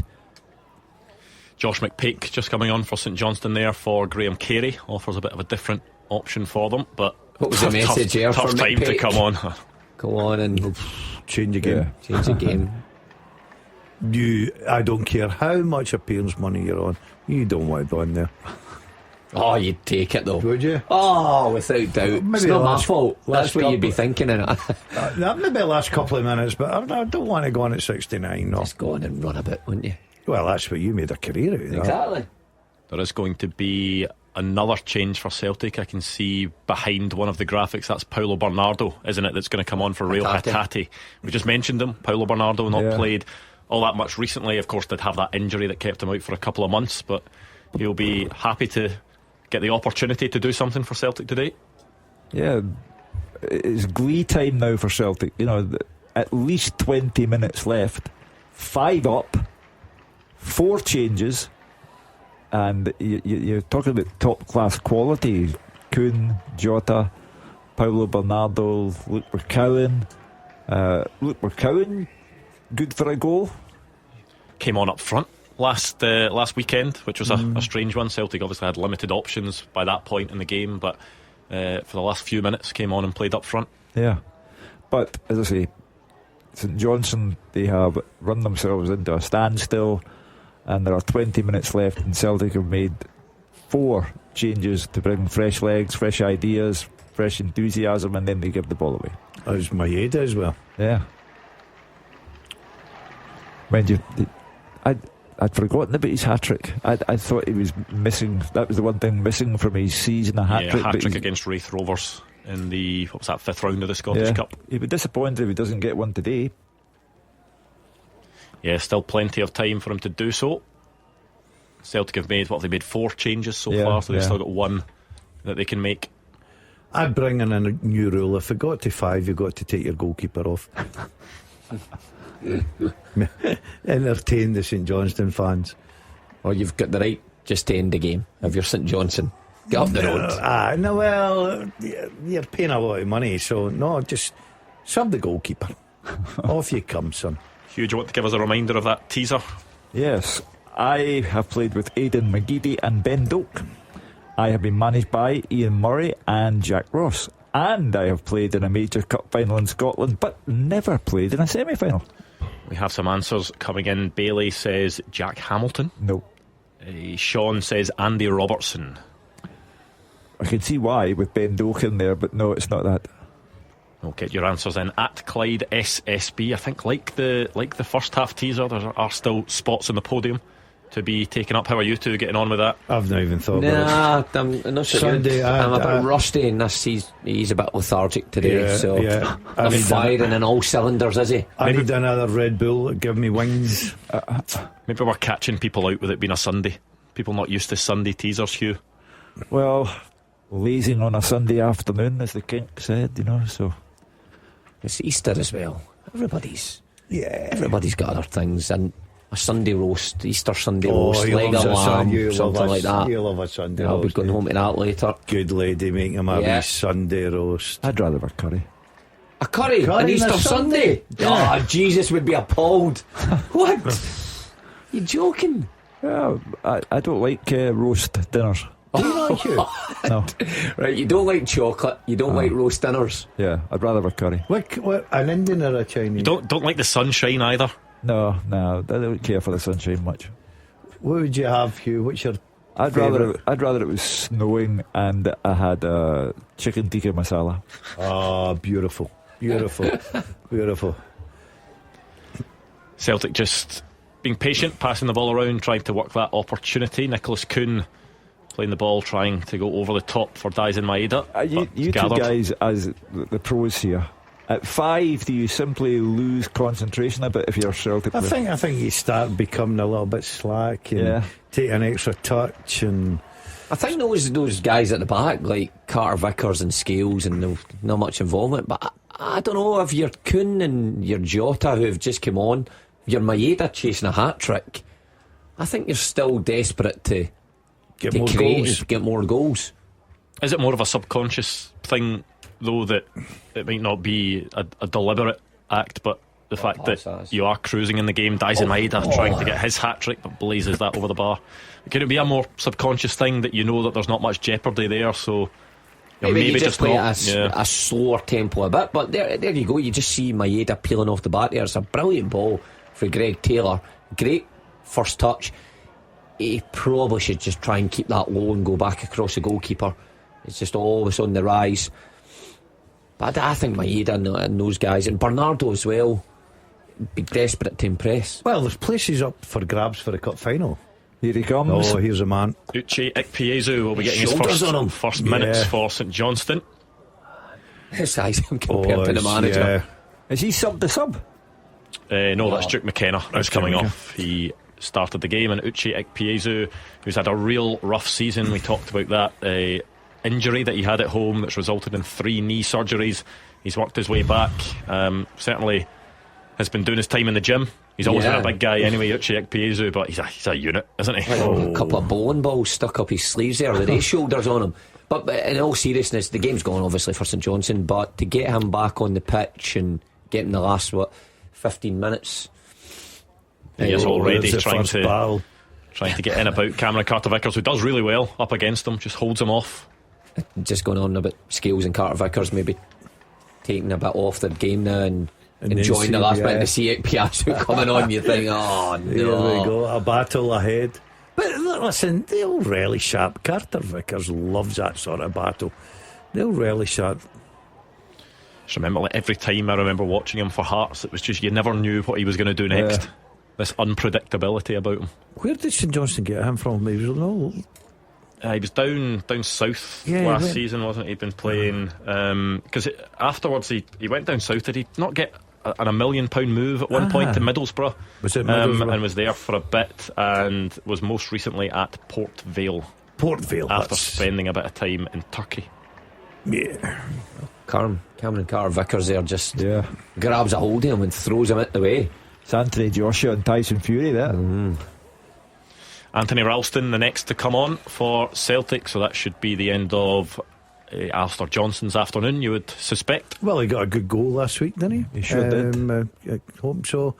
A well-earned rest for Alistair Johnston. Terrific assist for Jota's goal. Great ball, great run, everything about it. Put it on a plate for him. So Ralston, it's up to him now to come on and show what he can do. He'll be hoping to get into the goals again. I think they're just trying to keep that energy levels up.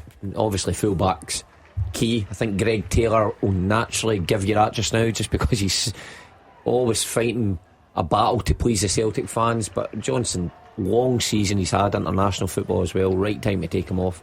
That battle will be one to watch between Uche Ikpeazu and Cameron Carter-Vickers for the rest of the game. The foul going against the St Johnstone striker that time was just backing into Carter-Vickers. I think he maybe had a fistful of his shirt as well. Yeah, well, players have to be careful. Yellow cards, red cards. Don't want to miss the final. But he's played it too early, hasn't he? Slack. Oh, that is a lovely turn in the middle of the park, and Benji Kimpioka can try and get away from Celtic midfield, but a lovely turn just to take it away from 2 Celtic players, and St Johnstone getting the ball forward, but they'll have to settle for a throw-in. It would be very impolite and discourteous of St Johnstone to spoil my 5-0 prediction by scoring a goal. I mean, almost there. I've got a feeling that Celtic will spoil your 5-0 prediction. I think there's one more goal for you for them. I think it's a 6 here today.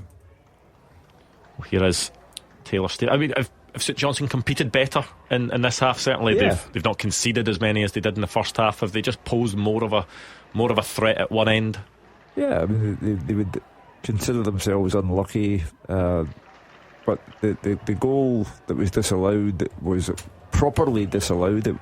Now here's a free kick in a good position for St Johnstone. Is Carey still on the park? No. He came off for Josh McPake earlier on. Well, there's a vacancy for a good free kick taker. Just touch it to the side for Kirk. Yeah. Just replicate what you booking for McCowan. Yeah, look, McCowan goes into the book not long after coming off the bench. Taylor Stephen was trying to get away from him, and he just kind of had a hold of him the whole way and ended up tripping him up. Not a lot in that. It was a free kick. Was it a yellow card? Worthy of a yellow card? I don't think so. No. I agree with that, Hugh. But it's a good position. Yeah, very fancy good. This. I would fancy this. Yeah, it's going to be the right foot of Benji Kimpioka to take this one. Voyami Sinisalo just sorting out his wall. consolation prize if ever there was one. He's eyeing it up. He fancies it. He's looking at the goalkeeper. He's got to try and put it to the goalkeeper right here. Right in the wall. Guaranteed. Over a bar. This is going over a bar. Steps up to take and into the wall it is from Kimpioka, and then the follow-up effort goes miles over the bar. This man knows his football. I can see his stance here. That's a wall magnet right away. To be fair to St Johnstone, fans are still sitting there supporting their team. I like to see that. A yawn from the young boy in the crowd. The supporters bus doesn't leave until after the game. I know. And then you try to go out to Hampden. Oh, it can't be any worse. Nicholas Kuhn with a foul there, was trying to get onto a long ball that was played over the top, but just too much pressure in the back of the St Johnstone defender. Such an interesting season for Kuhn. Yeah. I mean, absolutely electric in the first half of the season. Would have been many people's favourite for Player of the Year at that point. Without doubt, he was a standout. I mean, he was being challenged by Maeda, but he was a standout, no doubt about that. And then you just wonder the inner workings of a football club. What's happened? What's upset that form and that rhythm that he had? Just went off the boil, Mark. You know what like it is. We've all been there. Well, most of these. No. I was just consistent. Yeah. Were you a sort of a 5 out of 10 every week? No, probably 7. 7/8. Were you? Just consistent. Yeah. My goodness, Celtic must have been so glad to have you at fullback. They were. That's why I was there for 6.5 years. You were there for 6.5 years? Exactly. What a state they must have been in. Those were the glory days. Deep into the Champions League and all that. You know, I don't need to go over old ground there. Yeah. How are your consistency levels as a player? You would have been awful. I was going to say, I can imagine that it would just completely depend on what mood you were in that day, whether you turned up or not. Honestly, the only thing I ever thought about was scoring goals. Right? And if I scored a goal, I genuinely thought you were going to say going home after the game. I thought he was going to say something else that surrounds footballers a lot. If I scored a goal, I couldn't care about the rest of the game. I was very selfish. It was all about me. So if you scored, you felt job done, that's it? Yeah. I can just pack it up and... Basically, yeah. I reckon you would have been easy to put off your game though. No. See one bad touch or two bad touches in your ear saying you are hopeless. Listen, I had a great saying, I'll stay out the build-up. Right? I took myself well away from the build-up, and then when it came in the box, I took the glory. That was my pattern of football.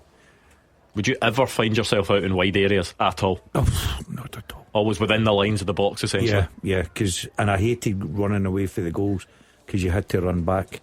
So, were you a good trainer? Very good trainer. Were you? Yes, I was always up the front. Very good trainer. But I just... Football was just a job. That's it. Some people get carried away, and all those overweight ex-footballers that run about 5-a-side pitches, I would ban the lot of them. Think of all those... Anybody in mind there? Think of all those people that dreamt of being a footballer and never quite achieved it, and then you ended up doing it thinking, it's just a job, it's fine. It's a job. Who cares? Mark, it's a job. No, it was a passion for me. You know, it's a slog. Yeah. Did you not feel any type of privilege? Not at all. Why? That being your career? No? Why? Because it's a prestigious career. A lot of people want to do that. Yeah, I want to be a singer and a leader of a band, but I'm not going to. It's not going to happen. But I'm not really bored about Bruce Springsteen, am I? I'm not jealous. You know what I mean? You've got a point there. Exactly. Aye. Born in the USA has more of a ring to it than Born in Motherwell. St Johnstone try and come close, but it's been a long day if you're a St Johnstone fan and player and coaching staff. Great ball for Jota. He looks offside, surely. Yeah, I think he was as the flag gone up, but the ball was just slightly behind him. Tried to take a touch with his heel, unable to. Ball rolls out. It's petering out now, but you can't argue with a 5-0 win. We had the controversy of the St Johnstone goal, magnificent as it was, but rightly ruled out for a foul on Adam Ida. We had James Forrest thinking he had won a penalty. Referee goes to the monitor. I still think it was a penalty, but my two learned friends beside me Disagree. 5-minute call on this teaser. Shall we do, Hugh? I think we need some more answers in from people at Clyde Has SSB. anybody got it, Andrew? Don't think so. No. I have played with Aidan McGeady and Ben Doak. I have been managed by Ian Murray and Jack Ross, and I've played in a major cup final in Scotland, but never in a semi-final. Who am I? We've had some wrong answers come in. Copeland High says Stephen Naismith. No. We've had a few others as well. So you have a couple of minutes, and then we'll get that wrapped up before full time at Hampden. There is about 5 minutes of normal time left. We will have, I think, a decent bit of stoppage time, probably, just given the VAR checks that we've had in this game. No, I'm trying. It's the Ben Doak one that's thrown me a little bit. Who did Ben? Celtic and Liverpool, Middlesbrough. Yeah, am I going along the right lines here? No. Did this guy play with Scotland? Think more along those lines. Yeah, give people a hint. Right, okay. Did you see that really does narrow it down, Murray? by the way. Yeah, it's Ian not Murray John and Jack McGinn, Ross. is it? John McGinn? Are you allowed to give away the answer? It's also not John McGinn, which is good, because if it was, you'd have just given it away. Well, there are only 4 minutes to go, Yeah, so that's true. Well, no one's got it. We'd then be getting tweets from everyone saying That is a good shout. Ian Murray and John McGinn. Yeah. No, hasn't played with Aidan McGeady and will have played in Oh, a national. right. Sunderland, maybe, or he didn't play for loads of teams, though. Ayr. Ooh. Here's a chance. Yeah, Jota into the box, chops back, tries to cross it towards the back post, but it's over everyone and out for a goal kick. Hands on the head for Jota. He sent the St Johnstone player almost into the stand there with a wee chop on the touchline, and he just stands up. I wonder if he could have cut it back once he chops back. Oh, it's Maeda. Maeda's just standing, and McGregor's actually calling for it round about the penalty spot as well. Remember, we are on until 6 o'clock, so we want to hear your thoughts on the open line. You can get your calls in now if you like. 0141 951 1025. We will line those up and get you on air between 5 and 6. Whether it's any thoughts about this game, Celtic fans, what have you enjoyed about this Scottish Cup semi-final? Another final to look forward to at Hampden. St Johnstone fans, where did it go wrong today? Maybe you're a fan of Aberdeen or Hearts and want to reflect on yesterday's game. Maybe the Championship is where your mind is at. There's a lot going on there, so you can give us a call. 0141 951 1025, or anything else. You can give us a call on that number. I think Carter Vickers has been refocused by the introduction of Piazza, because there's a couple of times he could just actually let him take the ball in and pass it backwards, but he's right up for the challenge. Yeah, Jota doing well actually to keep possession. Looked as if it got away from him at the edge of the box.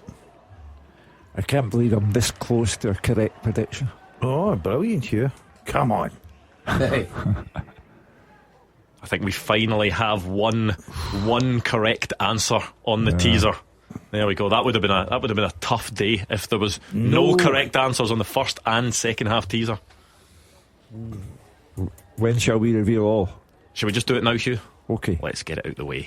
The second half teaser with the scottishsun.co.uk/football for the best football news and opinion online.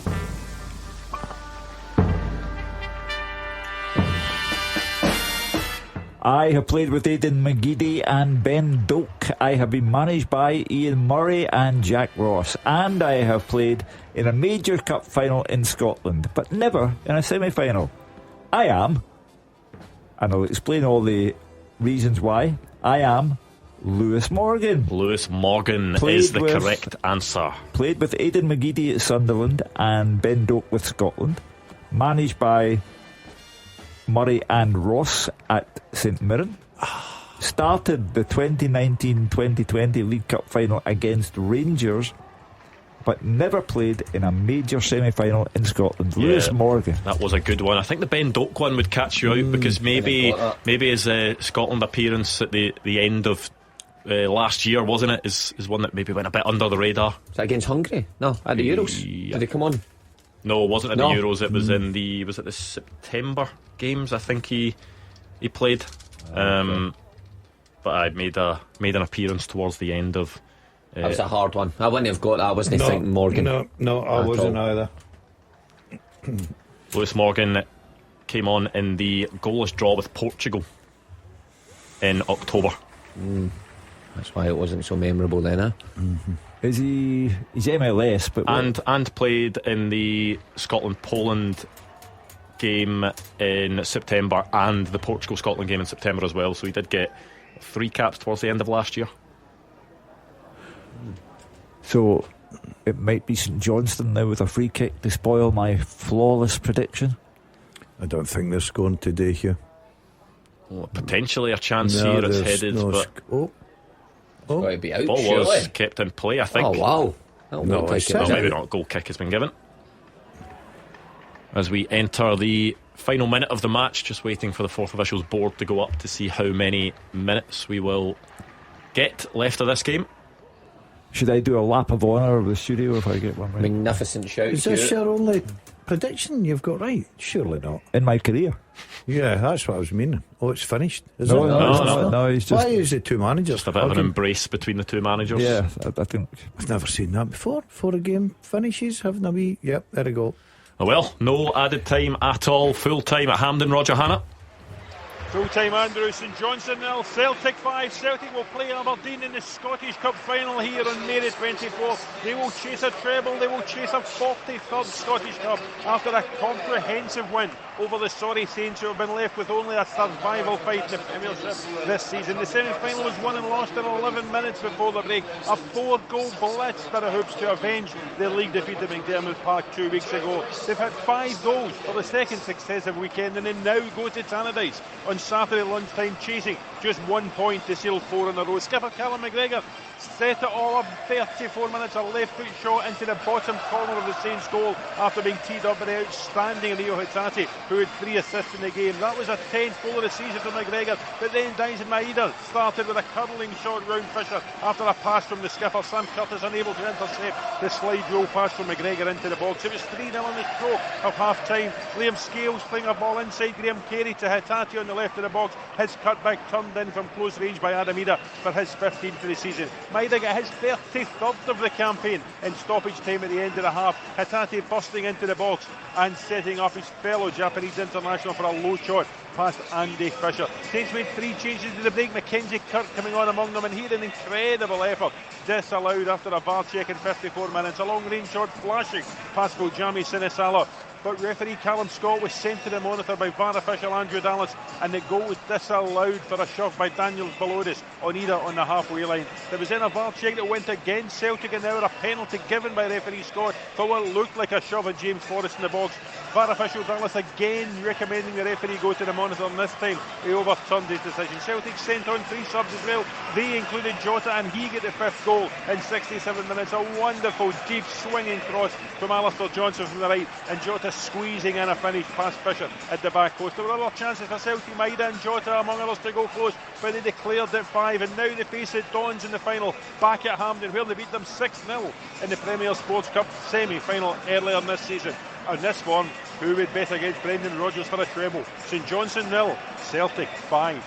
Well, the action is over, and now we want to hear from you. 0141 951 1025 on the phones. We are here for you until 6 o'clock. So any thoughts on that game, Celtic fans? What did you like about that performance? What do you make of getting through to another Scottish Cup final, another step closer to that treble as well? St Johnstone fans, where did it go wrong on the day? What didn't quite go right for you in that 5-0 defeat to Celtic? And thoughts on anything else, whether it's the Aberdeen Hearts game yesterday, whether it's the Scottish Championship fixtures, or anything else. Give us a call, 0141 951 1025, and we'll get you on next. The games are over. The talking begins. 0141 951 1025. Clyde 1 Super Scoreboards open line. Celtic 5, St Johnstone 0, the full-time score in the Scottish Cup semi-final today. It means Celtic will return to Hampden next month to take on Aberdeen in the final, and we want to know what you made of it. 0141 951 1025 on the phone. Celtic fans, straightforward question for you. What did you enjoy most about that game? How much are you looking forward to another final at the National Stadium? St Johnstone fans, was it a disappointing day all round? Where did it go wrong for you? And anything else that's on your mind, as I said, that Aberdeen Hearts game, Scottish Championship, anything else in the world of Scottish football, we are here for you until 6 o'clock. 0141 951 1025. Hugh, how do you reflect on that game? One-sided, a walkover. Celtic did as much as they needed to do, and even that was enough to give them 5 goals. So Brendan Rodgers will be reasonably happy. The Celtic Aberdeen final will be a good one. For me, the overriding feature of the game will be Aberdeen last won the Cup 35 years ago by beating Celtic, and here they are rematched 35 years later. That will add intrigue, but I think Celtic are overwhelmingly better than Aberdeen.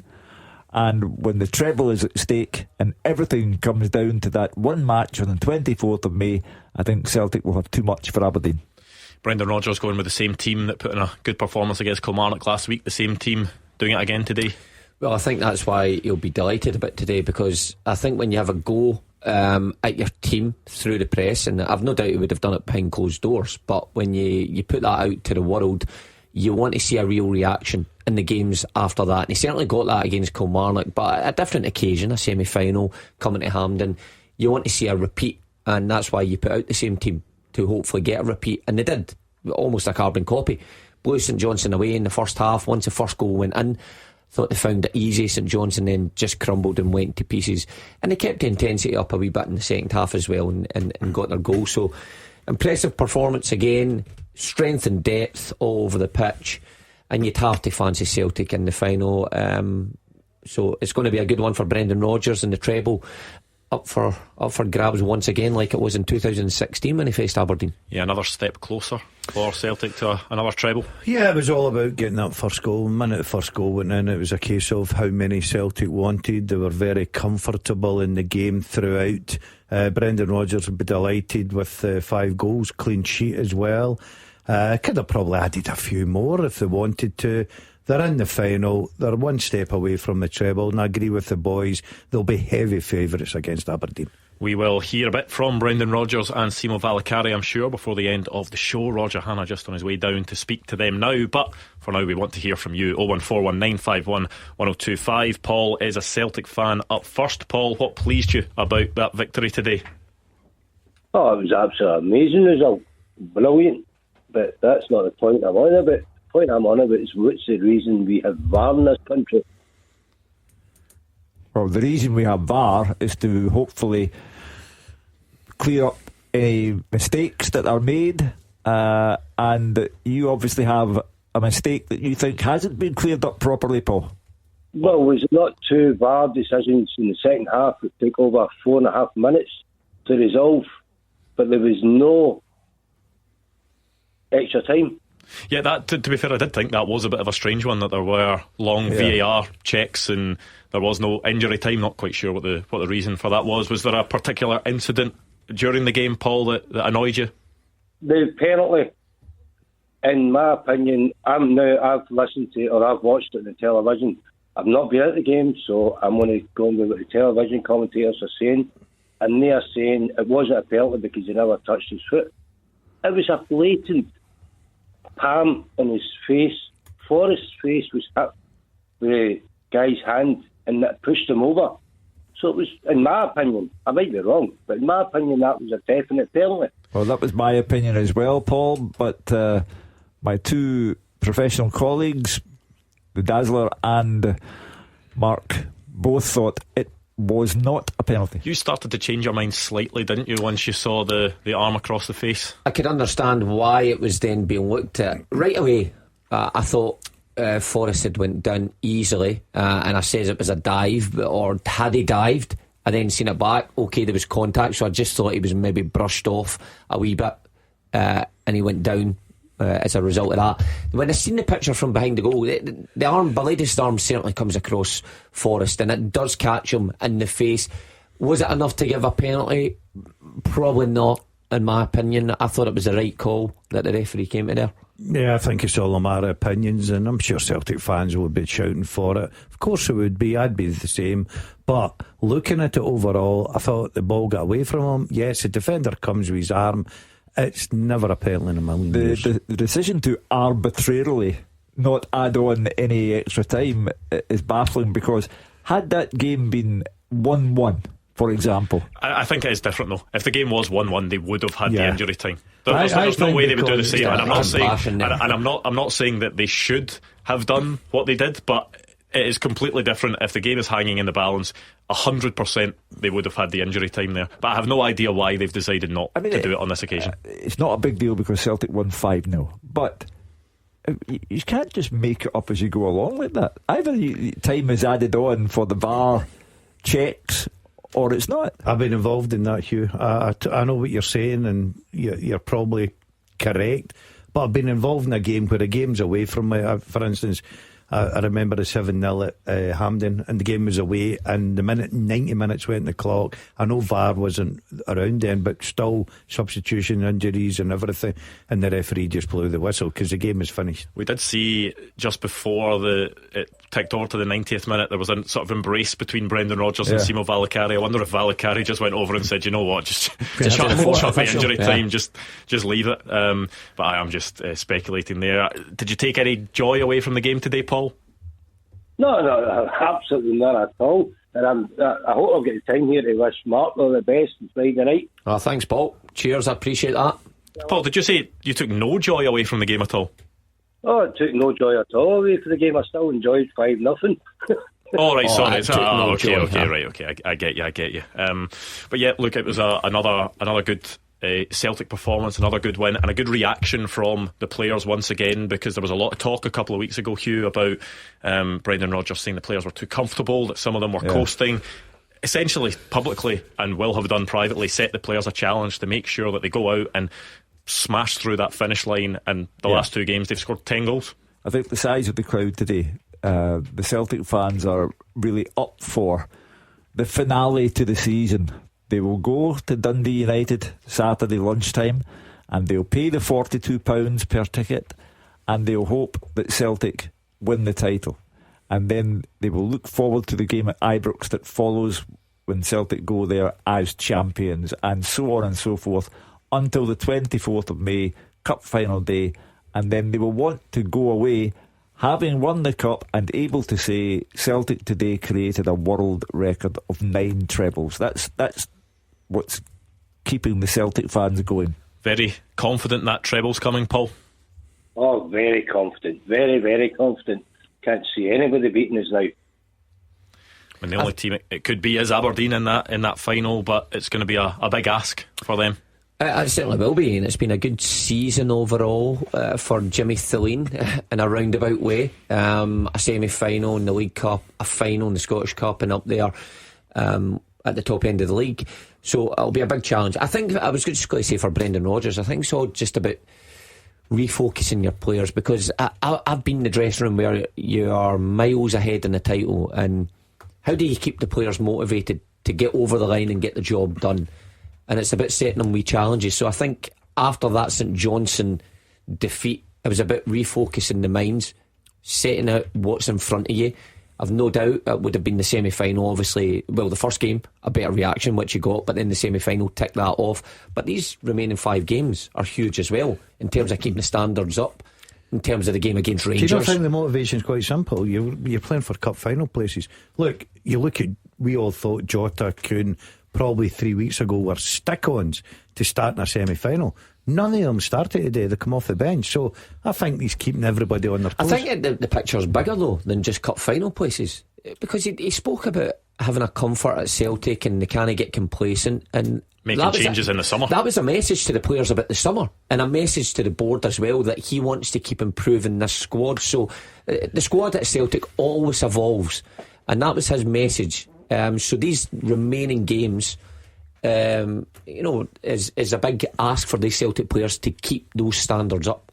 Paul, what does the Celtic team look like for you for the rest of the season? Because obviously the changes have been made in the last couple of weeks. It means Jota has been on the bench, Nicholas Kuhn has been on the bench, Austin Trusty has been on the bench. Do they remain there for you until the end of the season?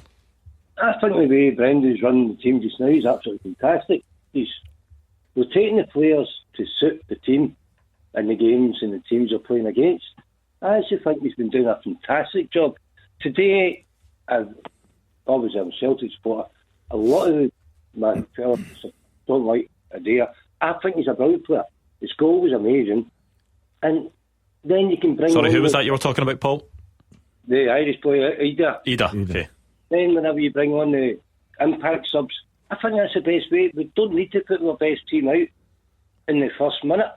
We can bring them on as and when. I think if you're talking about the cup final, the strongest team has Maeda through the middle and Kuhn and Jota either side. Or you say that though, the last two games Maeda's played out wide and Celtic have scored 10 goals in it. Dyson Maeda's scored three in those games. All a matter of personal interpretation. I just think that the Celtic are stronger with Maeda through the middle. I don't think Adam Maeda, he's got his goal. Hatate laid it on a plate for him. He was on the goal line when he put it in, and he missed it, the biggest sitter in the match. For me, Maeda is a better bet through the middle. Yeah, I agree with you. If I was playing my strongest 11, but the one thing about Celtic is they've got such a strong squad, and what Brendan Rodgers is saying is, if you're not up to the mark, I don't care if you're Jota or Kuhn or whoever you may be, you ain't going to start. And Ida, all he can do is put the ball in the back of the net. Yes, he's missed a golden chance today, he should have too, but he gets his goal, and it was a good, well worked goal. He worked hard, and he'll feel pleased about his performance. But I think if you're playing your strongest side just now, I would certainly have Maeda through the middle. Depends what the game plan is, of course. Maeda is strong through the middle. If there's bags of space in behind, of course he can run in behind time and time again. But if you're looking for somebody to link the play, if somebody's sitting a bit deeper, like Hida did today, where he pops it off to McGregor and then McGregor plays it through for Maeda's second goal, then, it's not, I don't think it's just as simple as, picking Maeda because he's done so well in that. You have to assess the opposition. So I think Brendan Rodgers in the last couple of weeks has obviously thought Ida's maybe a better bet at doing that. And he obviously gets his goal today with a tap-in, but they've got some great options. The Celtic teams always do, but it's not a bad option when you've got strikers firing on all cylinders, a couple of them at this time. And if it helps the team as a whole, because the last two performances from Celtic as a whole have been good, they've scored loads of goals. If that is working with Adam Maeda playing through the middle and Dyson Maeda playing off the left, then Brendan Rodgers won't be rushing to change it. Well, no, I wouldn't think so. Just that wee partner play there where you've seen Carter, Vickers, fire it in Ida, one touch off to McGregor, but we've seen that time and time again. That just wasn't today. So if that's the way he sees the game, playing it against Aberdeen, then that's the way he'll play. But the 5 games in the lead up to that is going to determine a lot. Players come in and out of form. If Kuhn suddenly rediscovers his top form, of course he'll play in the cup final. But if he's still quiet, and I think he was quiet when he comes on today, then he'll find himself on the bench. I thought Jota come on and looked a bit sharper, got his goal. That helps him. Look, when they're all on fire, I think the best three, obviously Kuhn, Jota and Maeda. But Mark's right. He'll look at the Aberdeen game, the next 5 games, it'll be a case of, right, show me who deserves to start in this cup final. He'll put the gauntlet down there for them. So it'll be interesting to see when we eventually do get to the cup final, who is really hitting the ground running, who is in form. But just now, you talk about Maeda, I like him through the middle, but look at the success he has when he goes in the wide areas. He's such a good player. Well, thank you to Paul. 01419511025. Still plenty of time to get your calls in. Celtic fans, what did you like about that performance today as Gordon Dalziel squeaks in his chair? That actually happened while Paul was speaking at one point, I think, and Mark looked over as if the noise seemed a bit I thought suspicious. It was he did have a curry last night, and I thought of you. Did they have a curry? I did. It was new chairs in the studio. New chairs, squeaky chairs. We're going to need to get some WD-40 when he's lacking in energy today, Andrew. I'm going out a run the minute I'm finished here. Different sort of exercise. 01419511025. Celtic fans, what pleased you about that performance today? Is the treble in the bag? Does it feel as if it could well be in the bag after making it to the final? St Johnstone fans want to know where it went wrong for you at Hampden today, that 5-0 defeat to Celtic. Of course, anything else related to Scottish football, Aberdeen Hearts, Scottish Championship fixtures, anything else, 01419511025. We were talking about the forward players and whether they will keep their places. Liam Scales, can you see him keeping his place in the team ahead of Austin Trusty for the rest of the campaign? For me, I think he's got to at the minute. unless he does something catastrophic, then you can only judge him in the last couple of games. Of course, when Trusty comes in such a hefty price tag, then Trusty was always going to be given an opportunity. Has he pulled up any trees, really? I don't think so. And again, Scales is such a reliable player to have in there. Some of his forward passing today I thought was really top notch. I think early in the game you seen he was always willing to make that forward pass, and he got a couple of them wrong, but it's his bravery. He keeps taking the ball, he keeps trying to play forward, and Celtic get good success from that. Another couple in the second half as well. So not only is he a good defender that's willing to put his body on the line, but he certainly can play, and that's what you need to be if you're going to be a Celtic centre back. You're willing to take the ball and play forward, and you're judging clean sheets, and they got one today. Okay, that Kirk was a wee bit unfortunate. It was a foul, and I think the referee caught that one right. But I think Scales gives them a perfect balance. I quite like Trusty as well, but just now it's a case of, if you get the opportunity, you get the jersey, keep it. And he's done himself no harm today, because the back four and the goalkeeper, they pride themselves in clean sheets, and they achieved it today. Here you have the £6 million Austin Trusty and the former Shamrock Rovers fullback Liam Scales. And in terms of profile, it should be Trusty first in the queue, but he hasn't played well enough to be first in the queue. And Liam Scales is entitled to think he can hold on to the jersey while not having done anything to give the manager an excuse to take the jersey from him. Is it tougher to work your way back into the team if you're a central defender? Because if you're an attacking player at Celtic and you're on the bench, you're more than likely to get off the bench at some point and try and make an impact. As a central defender, are you really just waiting for someone ahead of you in the pecking order to make a mistake and prove themselves that they maybe should be taken out of the team for you to get in? I think that left centre back place is always been revolving for Celtic. Carter Vickers has obviously sewn up the right centre back position, so you're limited. You've got Scales, Trusty, Nawrocki's been in thereabouts, but Scales has always been the one that Rodgers is waiting to on the bench. He's come off the bench a couple of times, whether that be just at left back or just for a change. I think Brendan Rodgers trusts him. I think he likes him. But again, he does get a hard time, and I think again that shows his character. He's dealt with that incredibly well.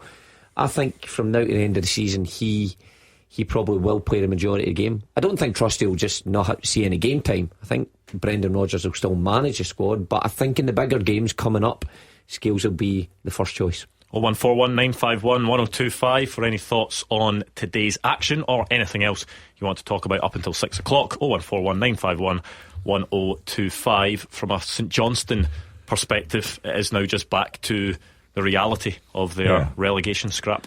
Yeah, and I'm very much afraid that they don't have it within their squad to fashion their own survival. I think they're going down automatically, and today the funny thing is that they started well. First 20 minutes did very well.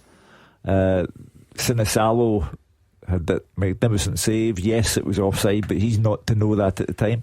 Kirk scores a truly wonderful goal, but he's not to know that Ida has been fouled in the lead up to the goal.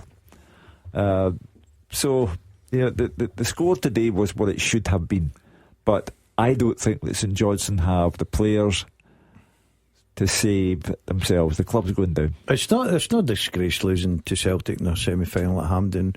You've seen what they done to Aberdeen as well. I think they knocked 6 by them. Look, St Johnstone have got bigger fish to fry. If they're going to try and at least make a fight of it, they've got 3 massive games. First 3 games are massive for them. They go to Motherwell in the opening one next week. They've got Kilmarnock and Ross County at home. Now, I'm with you a little bit. I look at that squad, I look at the way they go about their business. They can pull off an odd result, but I don't think they've got enough in their locker to save themselves. Agree? I'd have to agree. I thought when Valakari came in, there was an upturn in performances and it looked better on the eye, but it's not been enough. There's been the odd result. Celtic, obviously, the standout one. And Daz is right. Those games at the opening of the split are going to be huge, particularly next week away to Motherwell. You get off and running and get a good result, then who knows what that can do for the confidence within the squad, but it's going to be a big ask because you're asking Dundee as well to underperform within that, and you always fancy Dundee are getting a decent result. So I think that's going to be tough for St Johnstone to survive. Yeah, 5 points behind Dundee as it stands, 6 points behind Ross County and Kilmarnock. Do those other 3 teams maybe just seem as if they've got a bit more about them? I would say so. I think you would probably trust those to get out at. Again, if you're Valkyrie, you're looking for an awful lot to go your way with 5 games to go, and it's going to be 5 tough games. There's no easy ones in there. So yeah, a poor season from a St Johnstone point of view. I think it's a bridge too far for them. Well, let's hear from you. 0141 951 1025. Celtic fans want to hear your thoughts on that performance today. Who performed well? Who should be keeping their place in the team? Is there anyone that should be getting into that Celtic team? How does the rest of the season look for you? 0141 951 1025. St Johnstone fans, what did you make of that display? What does the rest of the season hold for you? Anything else that's on your mind to do with Scottish football? 0141 951 1025. And we will hear from the managers a bit later too. After they play, you have your say. 0141 951 1025. Clyde One Super Scoreboard's open line. A straightforward victory for Celtic in the Scottish Cup semi-finals, 5-0 over St Johnstone. They are on their way to the final next month, where they'll take on Aberdeen. We want to know what you made of it. 0141 951 1025. We'll also hear from Brendan Rodgers and Simo Valakari before the end of the show as well, so stay tuned for that. But in the meantime, as I say, we want to know your thoughts before that. 0141 951 1025. John is a Celtic fan up next. John, pleased with that today? What? Pleased with that today, John? Oh yes, it was good today, but as I say, we're on the centre half. I wouldn't have any two of them, and the centre half Scales or Trusty. They're a bomb scare. Not a fan of Scales or Trusty, no? Nah, any two of them. As I say, Big Trusty, £6 million player. He's playing cold. As I say, Scales are another one. Don't know what that boy's position is supposed to be, but alright, they're good game of day. But as I say, they come to the pre-season. There's money here. Going out and get a very good centre half, because I'm not happy with any two of them. That's my point right now. Well, Brendan Rodgers is having a meeting with Dermot Desmond in the summertime. Signings will be a major part of those discussions. I agree with John. I don't think Trusty's good enough to play for Celtic. If you're talking about Champions League, domestically Celtic have it sewn up and have had for a long number of years. Whether Rangers and their new owners. Is he a strange case though, Austin Trusty, because some of his better performances have actually come in the Champions League? Well, and it's maybe some of the domestic games that he's, there's been question marks over his performances. There was that famous television clip when Celtic drew 3-3 with Dundee at Dens Park earlier in the season, where he was very weak in his defending, and Brendan Rodgers used an expression which television captured. So for me, I agree with John. I don't think Trusty's top drawer, and Liam Scales does an honest to goodness job, but he's not top drawer either. So I think there is a vacancy for a better central defender to be beside Carter Vickers. Is that something you'd expect Celtic to address in the summer, Mark? Well, while I don't agree with John, as in the two of them are bomb scares and they're not good enough, I think they're good enough, of course, to play for Celtic, and I think they've proved that. I know Trusty this season, settling in period, and not being as good as people would think. Scales, I think, does a pretty good job. Can you improve that position? Of course you can, but you have to be careful with recruitment in that position as well. How many centre halves have Celtic brought in over the past 3 years, maybe, and they've still not found a settled partner for Carter Vickers, so it's a hard position to fill. I think Trusty's got good attributes. They certainly thought Austin Trusty was going to be that player for the money that they'd spent on him. £6 million, and he played in a competitive league down south, internationalist, so he ticks a lot of boxes. I think you're right, Andrew. Champions League, I think, have been some of his better performances. Maybe a bit slack at times. Maybe he thought it was going to be a wee bit easier than it is, and I don't think Carter Vickers ever seems that way. I think he takes every challenge equally. So, of course, he can improve. Will they? If Brendan Rodgers wants to take them to the next level, which I believe he does, I think he will.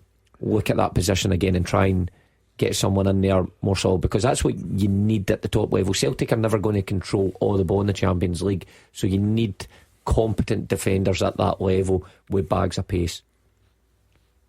John? That's true, but as I say, everybody comes in to, well, they have 2 3 to do. Big Carter Vickers is making mistakes because the 2 guys sitting next to him. He doesn't usually do that, but as I say, the 2 of them, I've watched them the Champions League, and they're just not good enough. That's not that show. They're not good enough. Celtic have to be looking to constantly turn over players, constantly upgrade, and I do think there is a vacancy in that position. Dundee United game next week be fascinating. All of the games that remain for Celtic, Dundee United offers the prospect of the title being won. When they get to Rangers the week after, Rangers have made a habit of late of scoring plenty of goals against Celtic. You know, they won 3-2 at Celtic Park. They got 3 goals in the Premier Sports Cup final, although they didn't win the match. It'll be interesting to see that game. There's nothing left in the season for Rangers, but Celtic is a one-off. It's a separate life form. And the Rangers will be looking to salvage some sort of pride by seeing if they can beat Celtic back-to-back. We'll see who plays in central defence that day, and we'll see what kind of job they make of it, because if you're ever going to be judged on any domestic game, it's that one, the Old Firm match. I sit on the fence with Trusty, I've got to be honest. I think I see a lot in him. I think he's at times he shows up and I'm thinking, yeah, that's a good partnership, Trusty and Carter Vickers. Then I agree with Mark. I think when he goes into domestic football and the run of the mill, he's bread and butter, he becomes a bit slack and a bit powder puff, as you would say. But I still think he's worth, going down the line with. I think Celtic will probably look at that position and try and strengthen it. But I still think that there's stuff there for Trusty and Scales to offer Celtic going forward. Well, thank you to John. Brian is up next in Moss Park. Brian, happy with what you saw today? I'm certainly really happy. It was a great performance. I mean, St Johnstone started well, as I thought they would. They kept tight and compact and what have you, but once the first goal went in, I knew the floodgates were going to open to some degree. But just to my point is, I thought James Forrest was outstanding and should have been man of the match. I think even also that penalty that was disallowed aside, that was a shocking decision, but it didn't matter. But I really hope James goes on to score this season, to be the first person to score since the newly formed Premier League in every season. He's been a great servant to Celtic.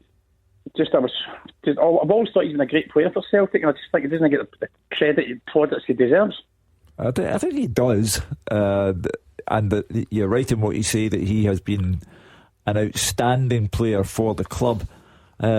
Some Celtic supporters used to say, well, why are you going back to Forrest? Forrest represents yesterday. We're looking for the players of tomorrow. But he comes in, he does his job, and like Brian, I'd like to see him get that one goal that would make him unique. And he should have got it against St Johnstone 2 weeks ago. He missed an absolute sitter. But there are many games left, and fate may have it in store for James Forrest that he gets that goal. And who knows, it could be next week at Dundee United and wins the title.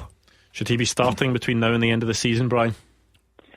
I think so. I think because once the league is won, I think obviously Hope Brendan will have a wee bit of sort of sentiment and actually play James quite a bit, and hopefully his teammates will try and contribute to getting him a goal. I know that seems a bit blasé and a bit unfair to other teams, but I'd like to see it happen anyway. I know it's in professional football, that maybe is a wee bit strange thing to say, but I think they'll contribute to help him try and get on a goal this season. In terms of sentimentality, Brian, did you notice that when Celtic thought they were getting a penalty, it wasn't James Forrest who had the ball, it was Arne Engels? So yeah, of course, but obviously you've got to. I appreciate that, but this is a cup final, but a league game that's probably going to be meaningless in a couple of 2 or 3 games. It's probably going to be a different scenario. Yep, I fully appreciate that. Of course, he was never getting a penalty today. He was never getting taking one. I think there's room for sentimentality. If Celtic were playing St Mirren just to pluck a name out of the air and did get a penalty, what would be wrong with handing it to James Forrest? A big credit to just his resilience, isn't it, James Forrest, that for being able to play at that top level year after year, and at the point where he maybe isn't physically as good as he was back in his prime, but can still play in big games and make an impact, and has done it on such a consistent basis. And even when he's been written off, he'll still manage to come back and make an impact. Yeah, incredible player, incredible strength of character, winning mentality, fits everything that you need to be a Celtic player, brave in the ball, and I think his attributes, it'd be interesting to see what his stats are and what his data is just now compared to, I don't know, 5-10 years ago or something like that, because he still looks sharp. I mean, he's coming up against young fullbacks and he's still able to square them up, shift the ball and run away from them. That burst of speed that you need from a winger, he's still got that, and his delivery again is so good. So I think there's still a lot to give for James Forrest, and I get he's not always flavour of the month with the Celtic fans because they want the newest shiniest thing, the newest signing to come in and grab the headlines, but there is nothing wrong, like Brendan Rodgers has shown, than going back to your tried and trusted. He knows what he's getting from James Forrest. He's a winger that keeps possession, but he's a winger that drives at fullbacks and delivers balls into the box for those strikers. Brian, are you quite happy with how that front three is functioning over the past couple of games? In all honesty, I don't want to keep jumping in the guy's back. Everybody seems to jump on his back, but I don't think he does first touch, and it's no Ida's fault that it cost £9 million. We did up and because I got a lot cheaper. But I don't think he's a finished article for us, and I think we'll need better than Adam Ida next season, certainly for the Champions League. But I can also say one last point about James Forrest. Not a lot of people remember this, but James Forrest wanted to leave Celtic about 5 or 6 years ago, and the reason he wanted to leave was he felt he wasn't contributing enough to the team, and he felt he wasn't good enough to start, so to stay at Celtic. Well, a lot of people seem to have forgot that. Well, including me, but he has been incredible for Celtic, and we're probably watching the final days of James Forrest, if we're being perfectly honest. That's why I would like to see him go out on a high, get the goal. Do you not think they're in their season on him? I'm not sure. He's 33, he's looking like sharp, fit, everything about him. Sometimes, I know Celtic's model about bringing in young and development, but somewhere along the line you still need that little bit of experience in the background that can come on, playing the big games. I thought he looked very sharp today. I don't think James Forrest is finished at 33. Look, I don't think he'll be a regular starter with Celtic next year, but I think he'd be a great option to come off the bench. I think it is a great option just now at this time of the season, where your starters, your Kuhn and Jota will be next season, and Maeda have played those wide areas for a large volume of games, Champions League games, and you get to this area, February, March, where you can afford to take those out because James Forrest is a reliable player to put in, and he can contribute. So I think there will be another year left in him, especially Brendan Rodgers is still there. I mean, in November he did sign a new deal through to the summer of 2026, so he's going to be under contract until next summer. You'd be surprised if he signed that deal in November and then wasn't there come the end of this summer. But his appearances will be limited sparingly. But I suppose if you've got someone who can contribute when they're put in, and they don't make too much of a fuss when they're not in the team, that's probably the type of player that every manager would love. As long as you've got a player like James Forrest who understands that and he buys into that at the start of the season, I think James will know that at the beginning of the season. I think Brendan Rodgers is the type of manager who plans that far in advance to say that at the back end of the season you're going to be crucial, and as long as your player's happy with that, then you will get the best out of him. With regard to Brian's final observation on Adam Ida, I maintain my position. Celtic are stronger with Maeda through the middle than Adam Ida. Well, thank you to Brian. That brings us nicely on to Paddy, because I think that's exactly who you want to speak about, Paddy. It is. Yeah, can you hear me okay? Yes, got you loud and clear. Great. Okay, yeah, Ida. Just a point of order first, concerning James Forrest and the scoring his 16th consecutive season. For it to count, it has to be in the league. So whether or not he took the penalty today, that wouldn't have contributed to that. No, but the only reason I mentioned that, Paddy, was because the Brian McCullough brought up sentimentality. You know, that if sentimentality took place in football, they'd have given them it today had Celtic been awarded a penalty, which they weren't. So I do understand that it has to be a league goal, but I don't think you know. Yeah, I'd Engels to score at about 11 to 12 to 1. So I'm looking at Celtic on -4, -5, -6. So anyway, I'm still up. Look, but just back to Ida, it's just frustrating because I think there's so much more to come from him. I don't know if the events this week played any part in that. He did score a goal, but gilt-edged chance.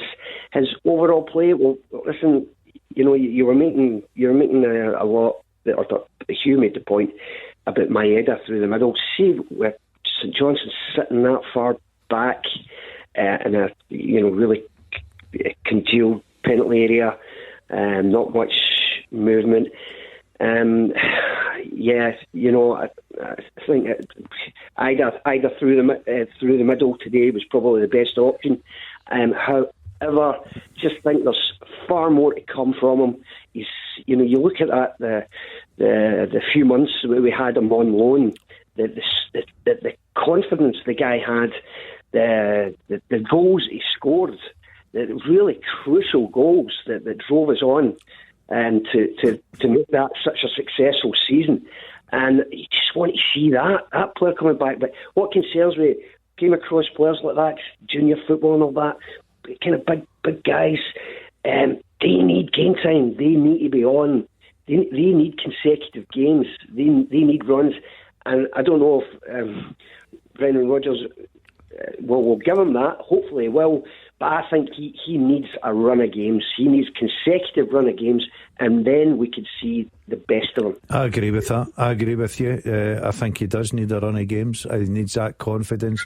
Look, he get put in today, and I did think that Brendan Rodgers looked at how deep, and we mentioned it at 5-10 minutes into the game, how deep St Johnstone were going to make sure there was no space in behind, which means that your centre forward then has to link up the play. And a couple of times he did. Sometimes his first touch isn't the greatest. He gets his goal. Probably should be a wee bit disappointed he's not got another one. I think he missed a real opportunity for a brace. But I think Adam Ida brings something to Celtic. But I go back to Hugh's point.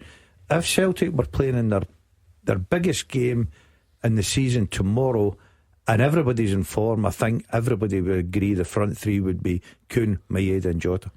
Paddy, are you convinced that Adam Ida can get back to that level you were talking about when he first came in on loan and he was scoring big goals and scoring a bit more consistently? Are you convinced he can get back to that?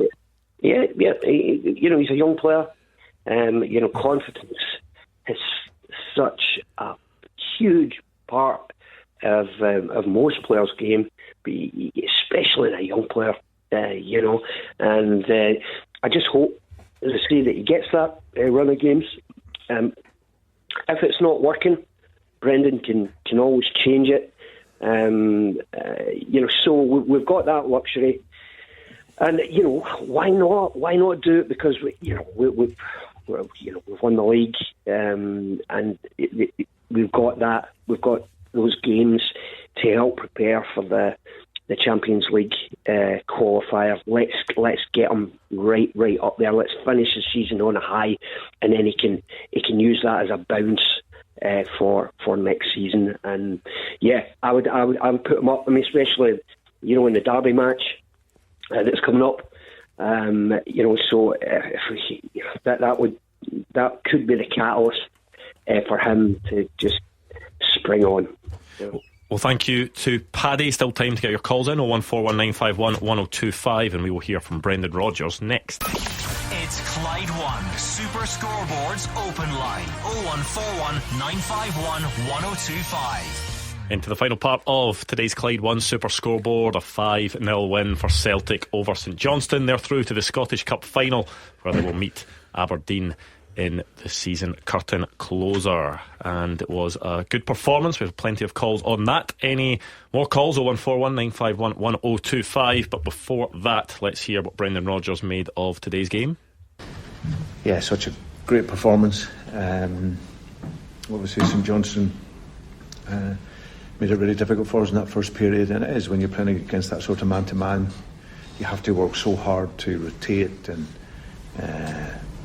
and be flexible in your movement to create the space. But once we then did that for the first goal, and we got the runner off the marker, and Callum finishes then, and from that we really set the tempo of the game. And so it was very impressive, and a big applause to the players because they were so good in the game. I spoke before to the players about my thoughts going into this game was about having the humility to get the work in, because once you're a team that's winning, then it becomes even harder, because you have to work even harder, because teams are trying to stop you, and they have that fight and they put that extra % in to stop you. So it's having that humility to run, to work, and then after you do that, it's then about the ambition in the game, and that's what we showed today. Even in the first half, the second half we come out, and our messaging was to make sure we retain the tempo, keep the speed in the game, keep the pace in the game, attack the game, press the game, and hopefully more chances will come. And they did come, but we didn't quite finish them. But that's a huge testament to the players. Agree with those comments? I think he puts it in a very interesting way, that first of all you have to be humble enough to go about your business, get your work done, establish a platform from which you then show your ambition. And I think it was that kind of day for Celtic, because St Johnstone made them put the work in until that 11-minute spell where Celtic scored 4 times in the first half and St Johnstone were done for. But Celtic did lay the groundwork, showed the ambition, had it finished by half time, and so for me Brendan Rodgers puts it in a very simple and humble, to use his word, humble way. Almost as the opposite really of what he was saying a couple of weeks ago after that St Johnstone defeat. Yep. Really praising the attitude and humility of his players this time. How simple is that? I mean, you think that's easy, and everyone on the outside will probably think, well, of course footballers have to work hard, it's part of a game, running about, but they make that look easy, and it's the hardest thing. Often players don't take on that, or they think they're working hard, or they look like they might be working hard. This Celtic team, when they're in possession, work extremely hard off the ball. You see all those movements and all those overlaps, and don't find well that they're probably never going to get the pass, but they're creating space for others. And I think that's what pleases Brendan Rodgers, when his players carry that out to a top level. They're often successful, and they'll continue to do that, and he drives those standards every single day, him, John Kennedy and the coaching team, and when it clicks into place, they're unstoppable. Alec is in Renfrew. Alec, what are you thinking tonight? Hi guys, thanks for taking my call. No problem. I just think Celtic were fabulous today.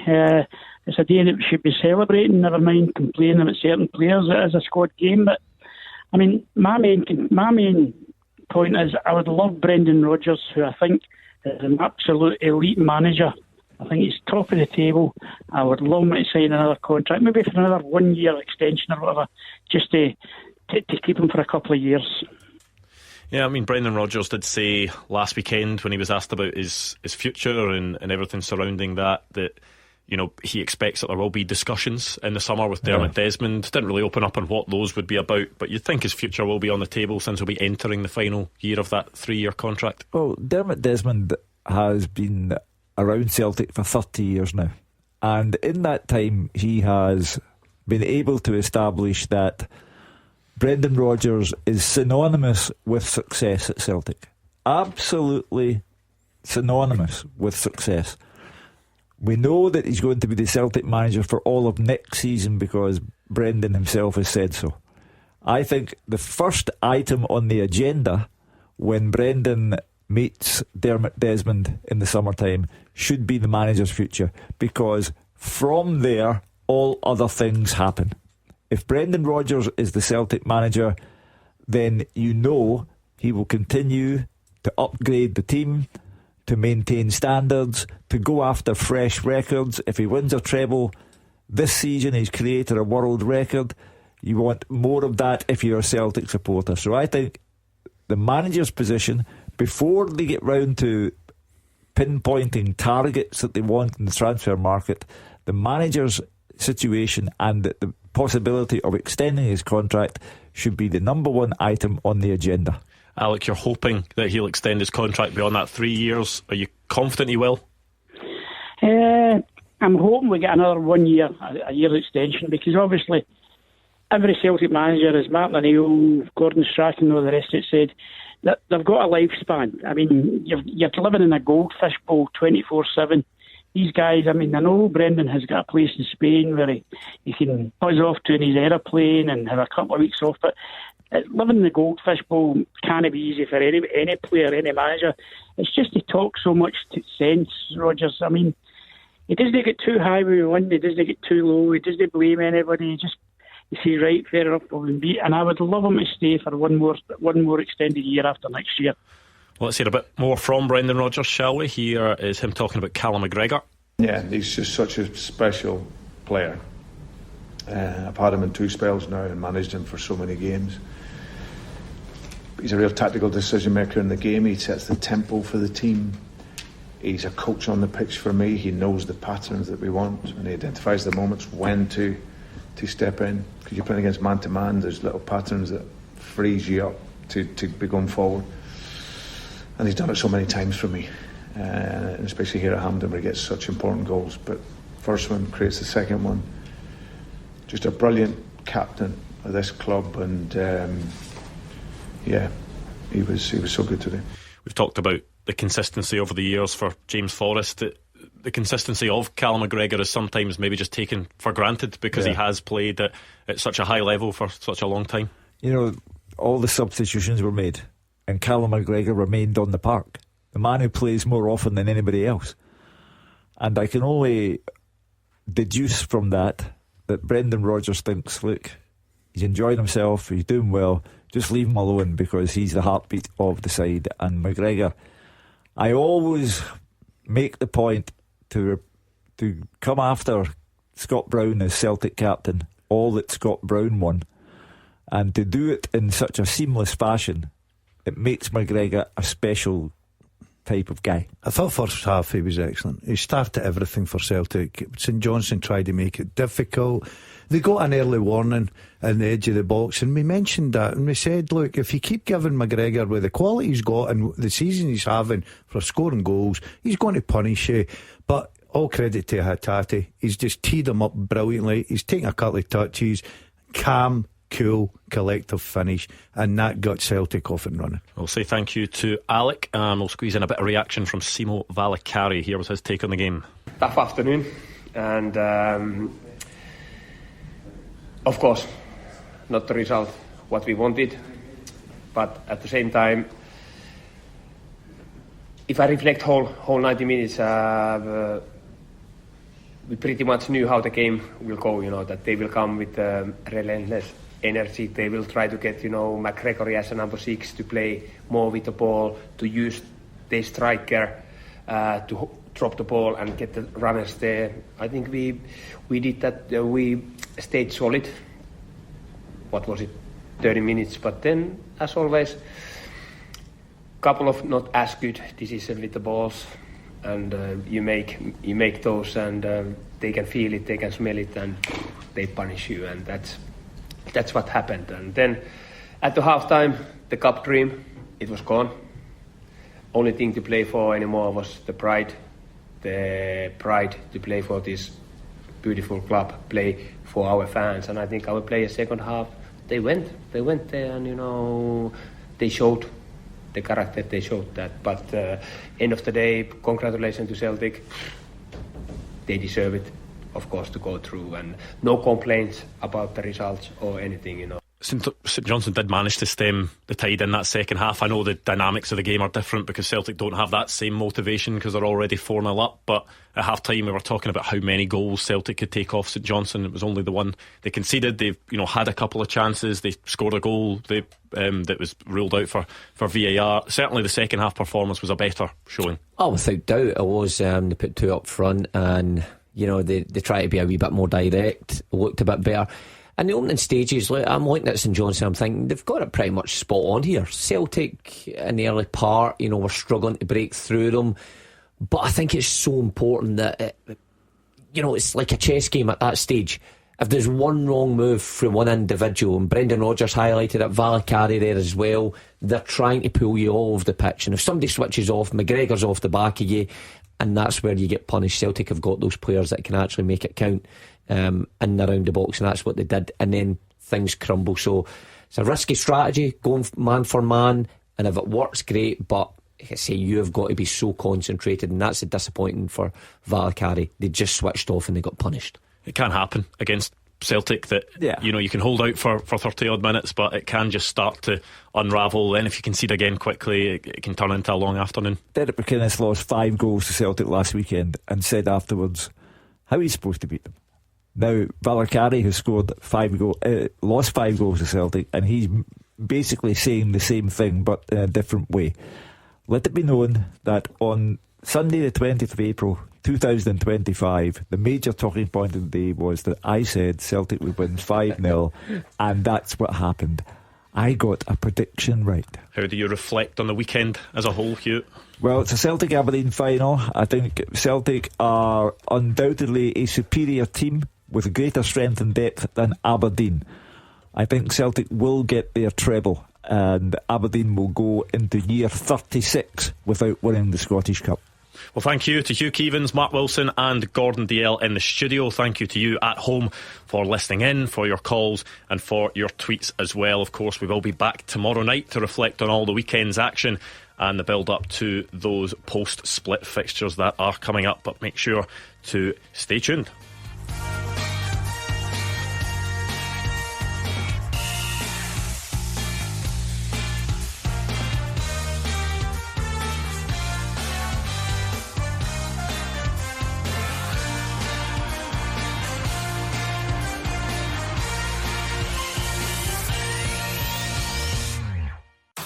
The Clyde One Super Scoreboard Podcast with Trywire.com. Save like a world-class keeper. Get a great price on your next car.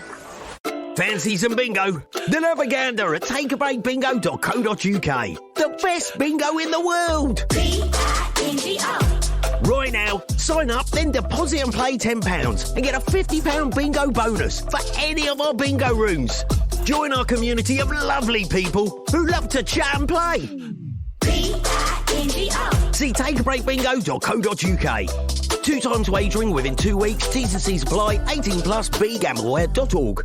And they're toe-to-toe here, Fungus hot on Foot's heels, just itching for victory. And now, Foot starting to crack. But wait, what's this? It's Lamasil who leaves Fungus behind as they cross the line.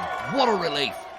Lamasil Once, the only athlete's foot treatment that relieves symptoms, kills fungus and helps stop it coming back with just one application. Get feet off your mind with Lamasil. Available in most boot stores, subject to availability. Lamasil is a medicine that contains terbinafine. Always read the leaflet before use. Adults over 18. Verify at lamasil.uk.